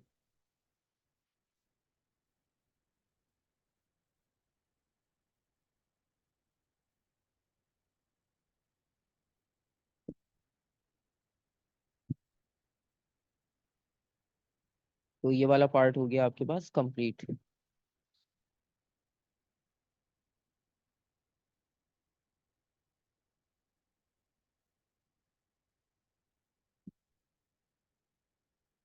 The student repeats the experiment 3 times and uses the results to calculate the depth of the well. The values are shown in table 1.1। तो यहाँ पर जो है वो वैल्यूज कुछ मेंशन की हैं टेबल 1.1 में, जिसमें फर्स्ट सेकंड थर्ड एक्सपेरिमेंट की वैल्यूज गिवन है। और उसके बाद वो कह रहे हैं कि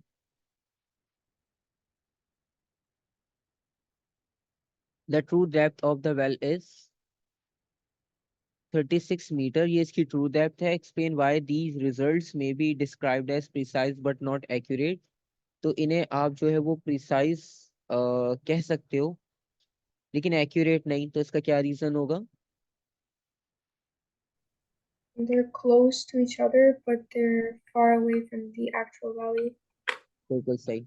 तो प्रिसाइज हम इसलिए इसलिए कह रहे हैं क्योंकि रिजल्ट जो है वो क्लोज हैं एक दूसरे के, लेकिन वो ट्रू वैल्यू के क्लोज नहीं है।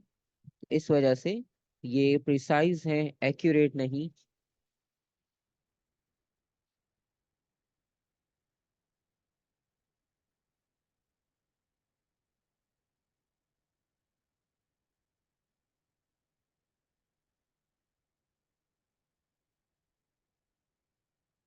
The results are close together.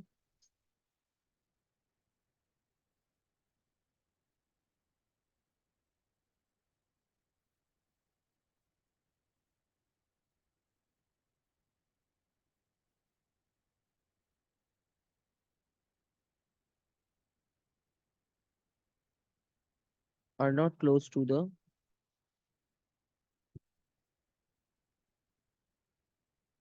true value.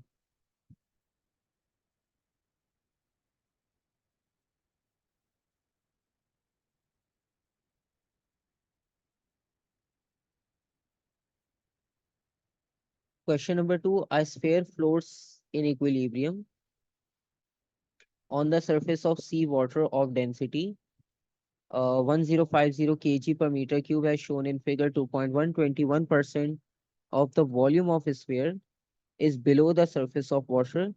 Calculate the density of a sphere.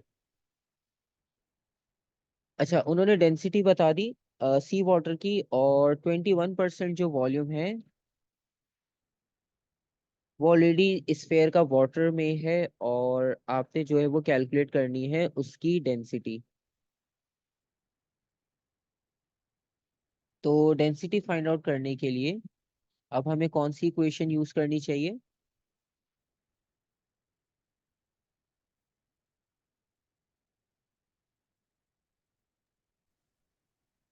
T अब is equal to m over v. ठीक है, तो यहाँ पर जो बॉडी का वेट होगा वो हमें पता है डाउनवर्ड है अगेन, और अप थ्रस्ट होगा upward.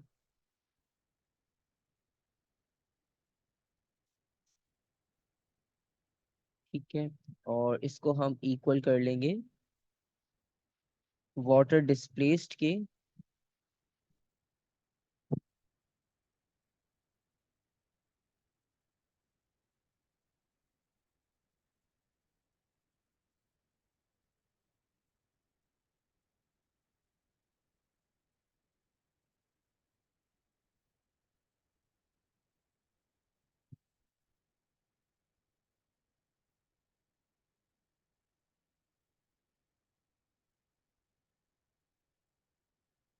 Mass of water into the value of ji is equals to, mass की जगह पे हम वही डेंसिटी इनटू वॉल्यूम कर देंगे, density of water into volume of water into value of जी।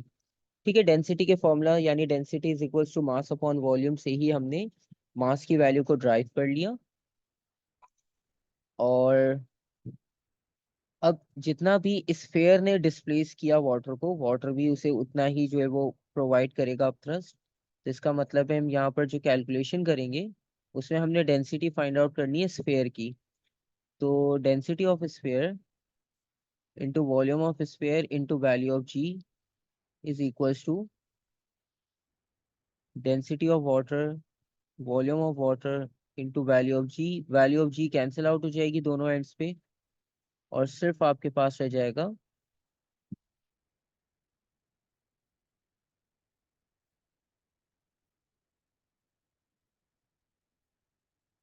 और इसकी हेल्प से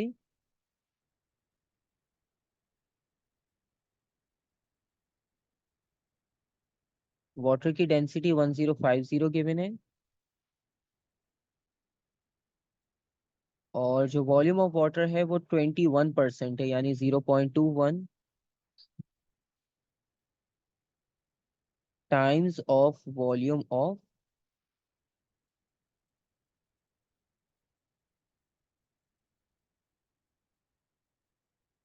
स्फीयर। क्योंकि 21% स्फीयर जो है वो इसमें इमर्स है, तो जब वॉल्यूम की बात कर रहे हैं वाटर की तो उतना ही वॉल्यूम हम कंसिडर करेंगे जितना स्फीयर का वॉल्यूम जो है वाटर के अंदर इमर्स है।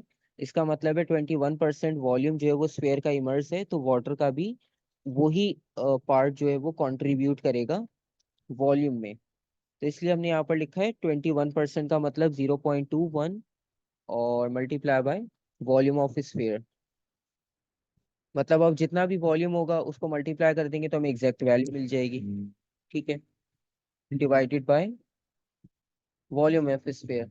तो अब वॉल्यूम ऑफ स्फेयर जो है वो ऑटोमेटिक कैंसिल आउट हो जाएगा, तो अब हमें उसकी भी वैल्यू फाइंड आउट करने की नीड नहीं है।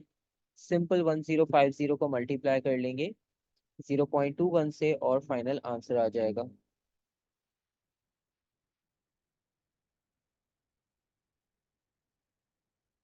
220।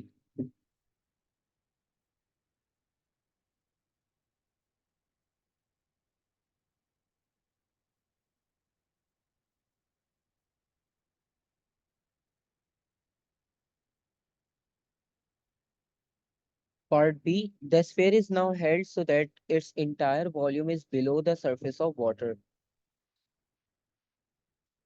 स्फेयर को अब इस तरह से हेल्ड किया कि entire volume is below the surface of water.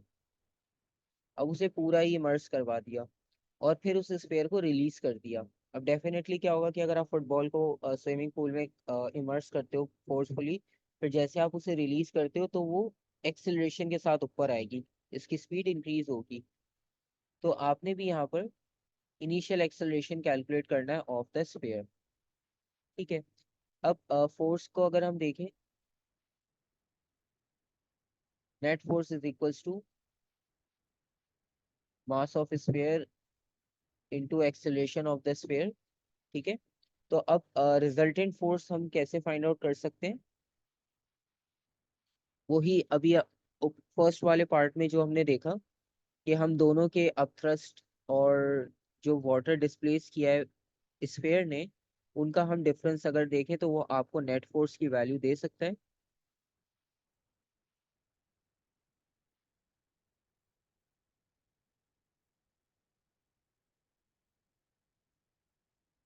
अब इसमें हमने डब्ल्यू की जगह पर वी एस लिखा है, क्योंकि अब इंटायर वॉल्यूम जो है स्फेयर का वो इमर्स है। तो जितना वॉल्यूम स्फेयर का होगा उतना ही वॉल्यूम पर वाटर जो है वो फोर्स अप्लाई करेगा। इज इक्वल्स टू, और ये जो एम एस है यहाँ पर भी, इसकी जगह पर भी हम डेंसिटी इनटू वॉल्यूम वाला फॉर्मूला डिस्प्लेस कर देंगे। एक्सेलरेशन अपनी जगह पर एज इट इज है। ठीक है, अब ये वी एस इसमें से कॉमन आ जाएगा।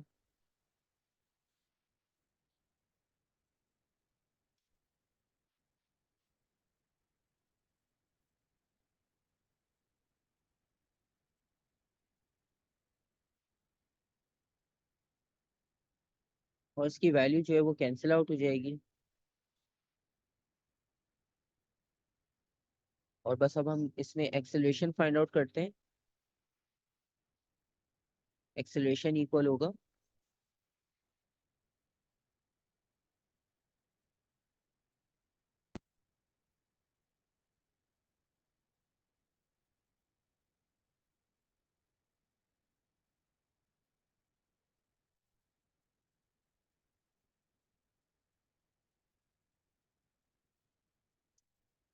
अब इनकी वैल्यू सब्स्टिट्यूट करेंगे।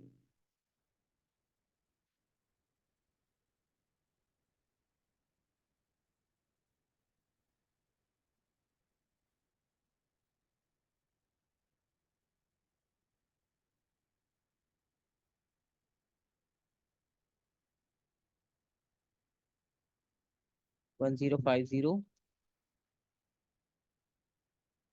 Into 9.81 minus 220 into 9.81 divided by 220। तो इस कैलकुलेशन से जो है वो आप एक्सेलरेशन फाइंड आउट कर लोगे।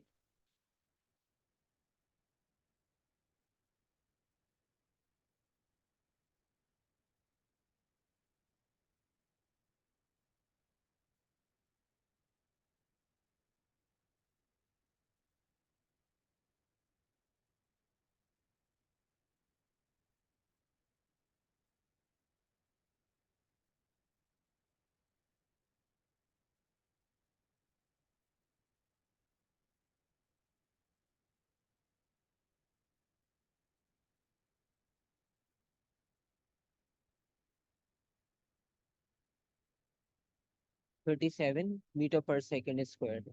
ठीक है, ये होगा इसकी इनिशियल एक्सेलरेशन।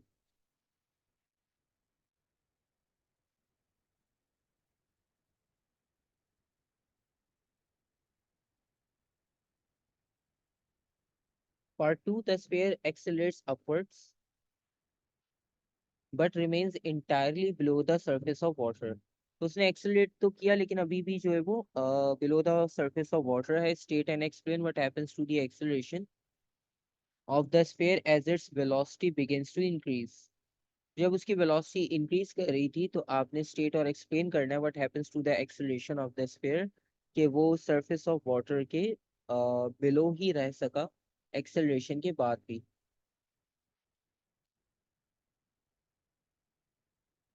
अगेन होगा क्या कि जब वो ऊपर की तरफ मूव करना स्टार्ट करेगा तो हम सिर्फ जो है वो उसकी एक्सेलरेशन की बात कर रहे हैं। ठीक है, अब जो ड्रैग फोर्स होगी, अब डेफिनेटली जिस तरह फ्री फॉल मोशन में होता है कि हम ऑब्जेक्ट को ड्रॉप करते हैं तो बॉडी का वेट ग्रेटर होता है, लेकिन कुछ टाइम बाद जो है वो एयर रेजिस्टेंस से बैलेंस कर लेती है। ठीक है, ड्रैग फोर्स। इसी तरह से जब वो ऊपर की तरफ एक्सेलरेट करना शुरू करेगा स्फीयर, तो ड्रैग फोर्स भी इंक्रीज होना शुरू हो जाएगी। ठीक है, इसका मतलब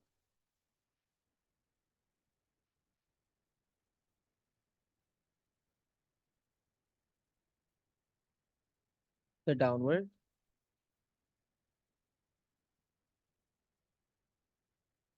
ड्रैग फोर्स, यानी अभी वो पूरा वाटर सरफेस में है,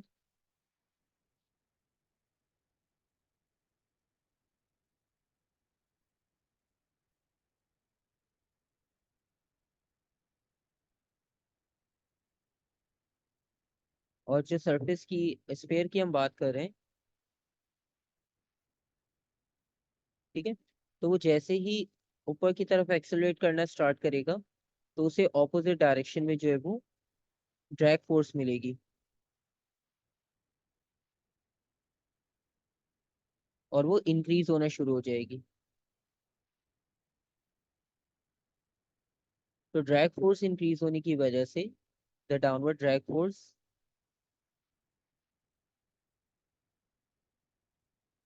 इंक्रीजेस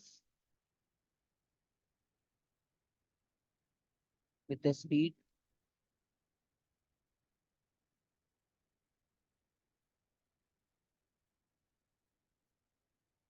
ऑफ द स्फीयर।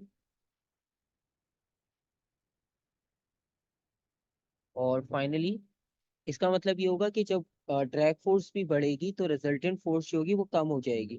ठीक है, क्योंकि अब थ्रस्ट और वेट सेम रहेंगे और ड्रैग फोर्स इंक्रीज होने की वजह से अब जो रिजल्टेंट फोर्स बन रही थी, क्योंकि अभी हमने रिजल्टेंट फोर्स ऊपर कैलकुलेट की, मतलब इस फॉर्मूला से की जा सकती है F=ma, तो वो फोर्स और जो ड्रैग फोर्स है वो दोनों एक दूसरे के ऑपोजिट होने की वजह से जो रिजल्टेंट फोर्स का आइडिया हमें मिलेगा वो भी डिक्रीज हो जाएगा।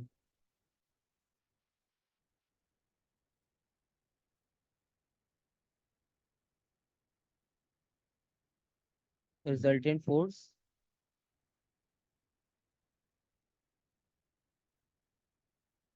डिक्रीजेस,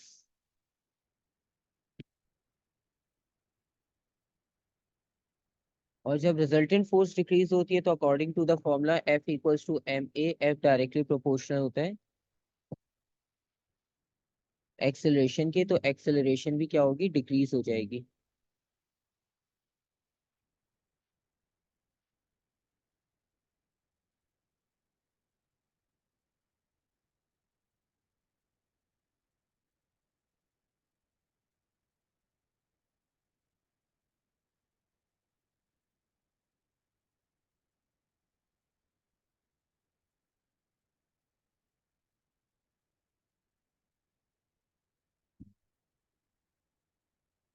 तो ये हो गया इसका सेकंड पार्ट का आंसर।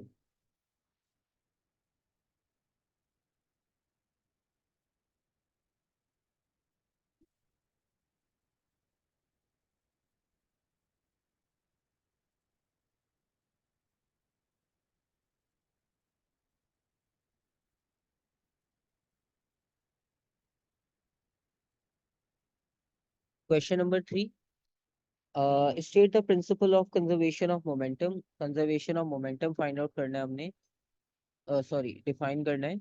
तो बेसिक है the total momentum before and after collision remains the same if no external force is acting on the system, या हम इसे ऐसे भी लिख सकते हैं,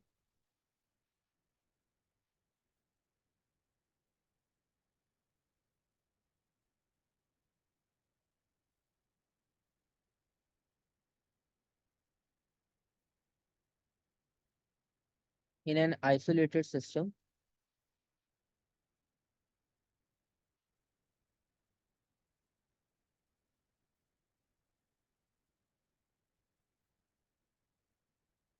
total momentum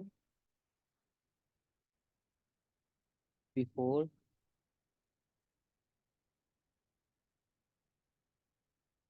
and after collision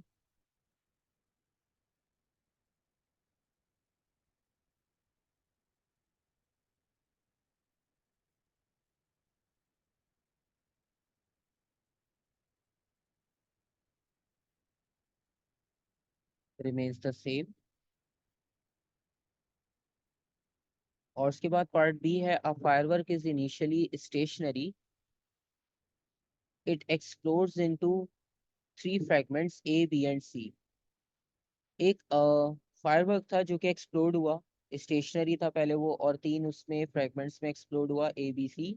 और वो that move in a horizontal plane है shown in the view from above in figure 3.1।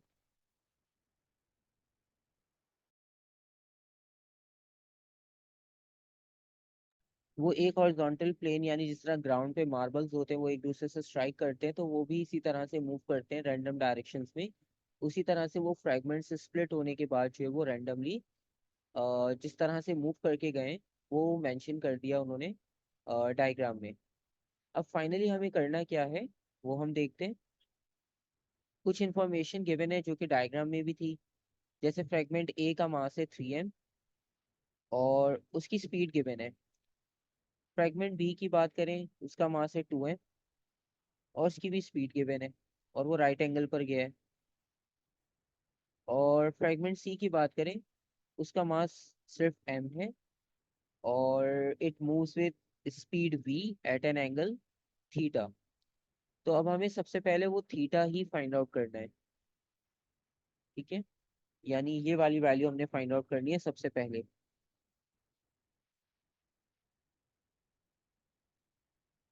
तो यहाँ पर अगर हम इसके कंपोनेंट्स बनाते हैं,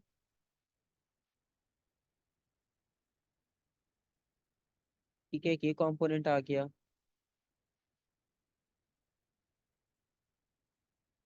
यहाँ पे हॉरिजॉन्टल कंपोनेंट आ जाएगा, ठीक है।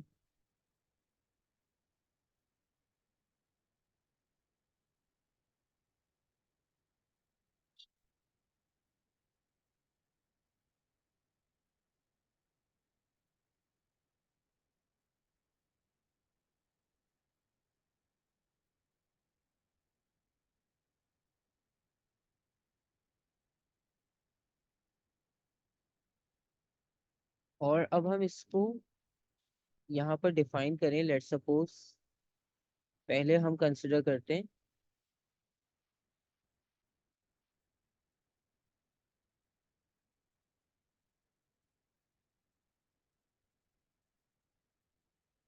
Along Y direction. Y direction की अगर हम बात करें तो यहाँ पर एक 6 की वैल्यू हमें मिल रही है और एक 2 की, यानी इन दोनों को हम कंबाइन कर दें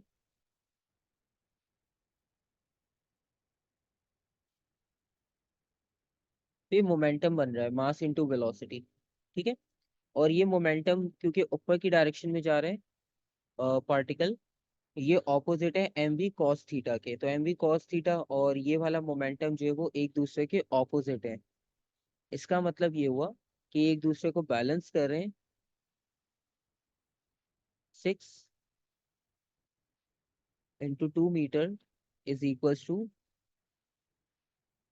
एम वी कॉस थीटा, यानी मास कैंसिल आउट हो जाएगा दोनों एंड से, क्योंकि मास की वैल्यू तो गिवन ही नहीं है क्वेश्चन में। v cos theta is equals to 12 हो जाएगा। ये हो गई फर्स्ट इक्वेशन y की डायरेक्शन की। और अगर हम x की डायरेक्शन में देखें,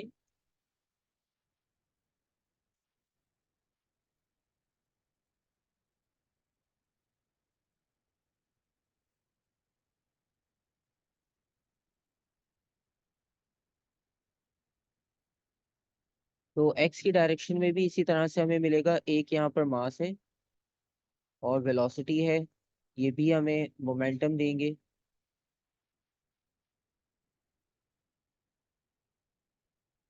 तो ये इक्वल होगा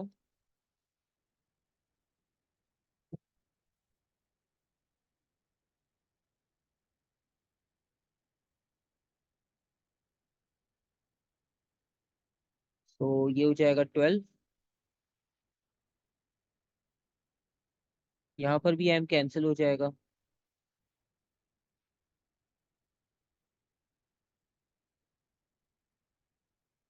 अब हमें थीटा फाइंड आउट करना है, तो थीटा के लिए हम टेन थीटा यहाँ पर अप्लाई करेंगे, क्योंकि टेन थीटा इक्वल होता है sine over cos.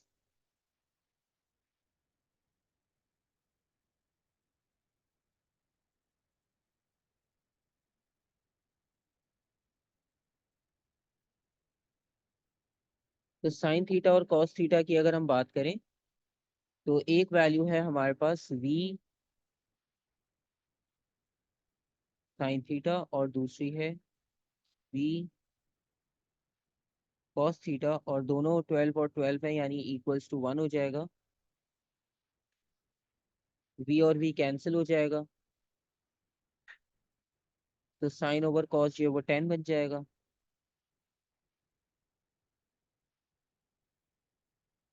Equals to 1। और फाइनली 10 इनवर्स फाइंड करेंगे हम 1 का, और वो इक्वल आएगा 45 के।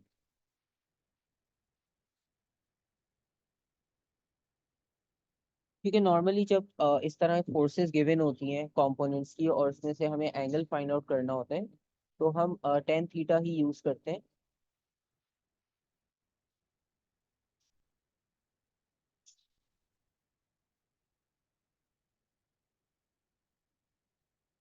तो टेन थीटा यूज करने के बाद ही हमारे पास जो है वो इसमें से एंगल फाइंड आउट किया जा सकता है। और उसके बाद नेक्स्ट पार्ट देखते हैं, क्योंकि अभी इसमें मास भी अननोन है, तो डेफिनेटली वो मास भी पूछेंगे। तो नेक्स्ट पार्ट देखते हैं हम।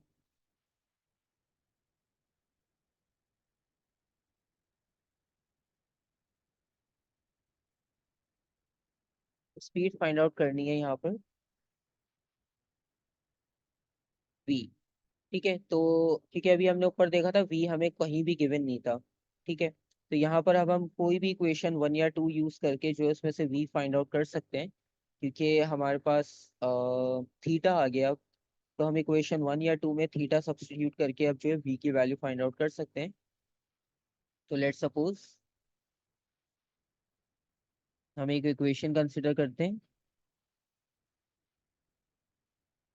थीटा 45 डिग्री हो जाएगा।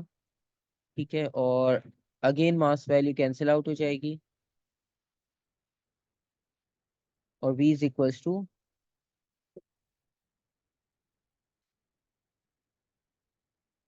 12 डिवाइडेड बाय कॉस 45 डिग्री। और जैसे ही हम इसे डिवाइड करेंगे तो ये इक्वल होगा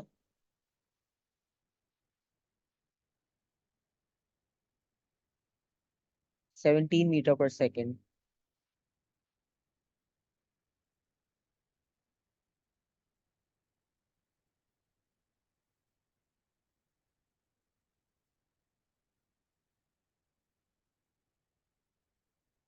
और पार्ट सी है, the firework in B contains a chemical. ठीक है, इसमें केमिकल है जिसका मास है 5 grams and has chemical energy per unit mass. ठीक है, तो एनर्जी पर यूनिट मास उन्होंने दिया है एक रेट डिफरेंट इन्होंने मेंशन किया है, जूल्स पर केजी। ठीक है। और when the firework explodes all of the chemical energies transfer to the kinetic energy of the fragments ABC, तो वो डेफिनेटली सब काइनेटिक में कन्वर्ट हो गई। और आपने ये शो करना है that total chemical energy in the firework is 3 joules. ठीक है। तो अब हमने ये 3 जूल्स के आइडिया, 3.5 जूल्स कैलकुलेट करने केमिकल एनर्जी के आइडिया से। तो बेसिकली जो अब हमारे पास टोटल एनर्जी थी, joules per kg, sorry, chemical energy per unit mass होती 700 जूल्स पर केजी। तो अगर हम उस वैल्यू को लिखें 700 जूल्स पर केजी, तो ये इक्वल होगा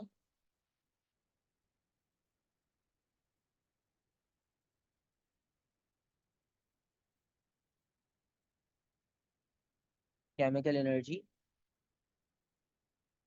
ठीक है, 700 जूल्स केमिकल एनर्जी को शो कर रहा है, डिवाइडेड बाय 5 ग्राम्स। इसको केजी में कन्वर्ट करते हैं।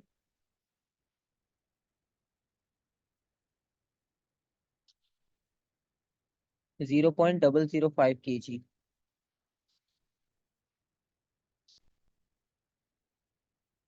ठीक है, तो एनर्जी ओवर मास।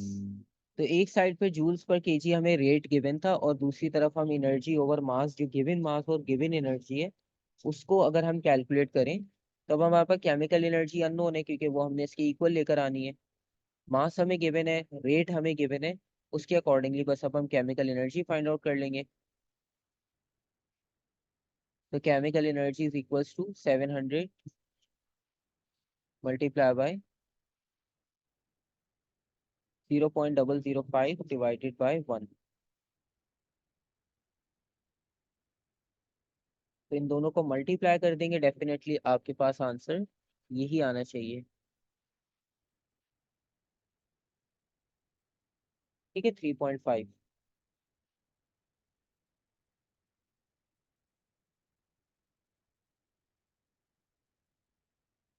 उसके बाद पार्ट 2 है calculate the mass M.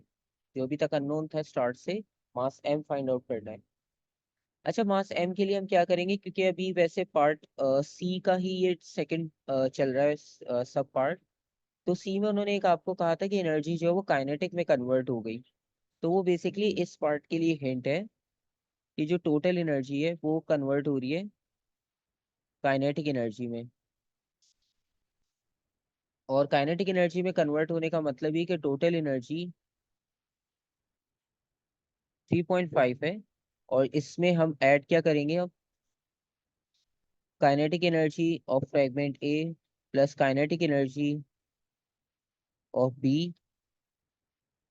And of C. तो ये तीनों ऐड अप करने हैं हमने। ठीक है। तो काइनेटिक एनर्जी ऑफ फ्रैगमेंट ए, यानी ए बी सी तीनों का कुछ ना कुछ वैल्यूज गिवन थी।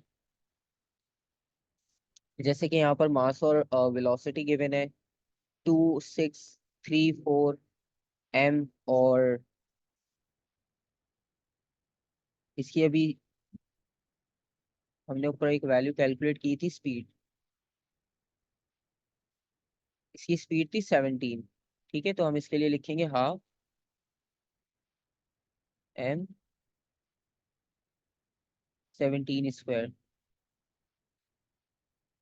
और जब हम बी की बात करेंगे, तो बी फ्रैगमेंट जहां पर जा रहा है वहां पर स्पीड 6 थी, इसकी मास 2 एम था।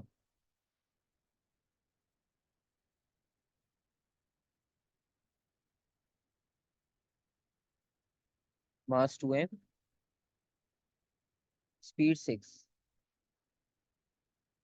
सी की बात करें, का मास 3 और स्पीड 4। ठीक है, वो सब हम यहाँ से देख के ही मार्क कर रहे हैं। ये मास, ये स्पीड, ये है बी के लिए। इसी तरह से यहाँ पर भी स्पीड, ये ए के लिए।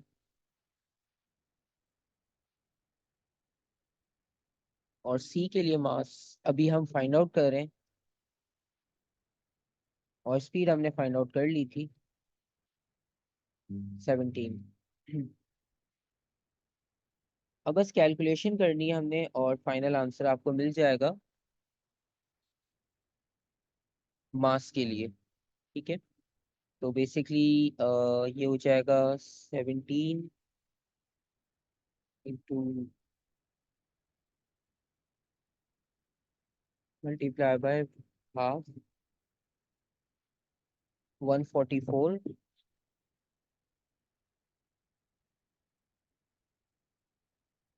प्लस 2 और 2 कैंसिल हो जाएगा तो ये तो 36 ही बचेगा। ये हो जाएगा 1.5 इंटू 16 यानी 24। चैन सबके साथ एम भी आना था।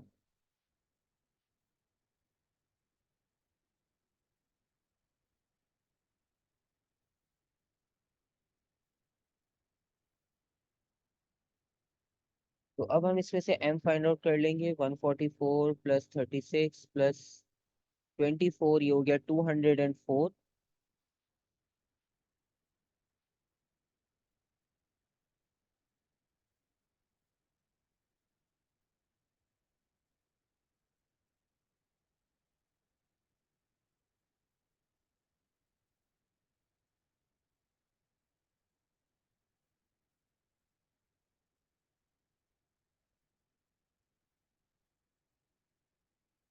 0.017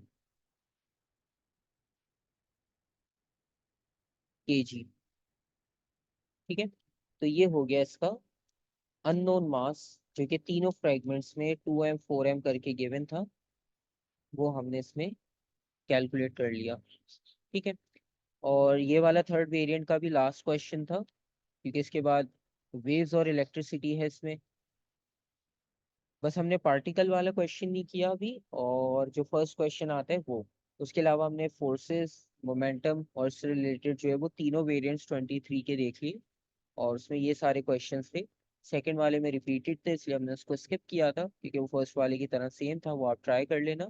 तो 23 के ये वेरिएंट्स आपके कंप्लीट हो जाएंगे।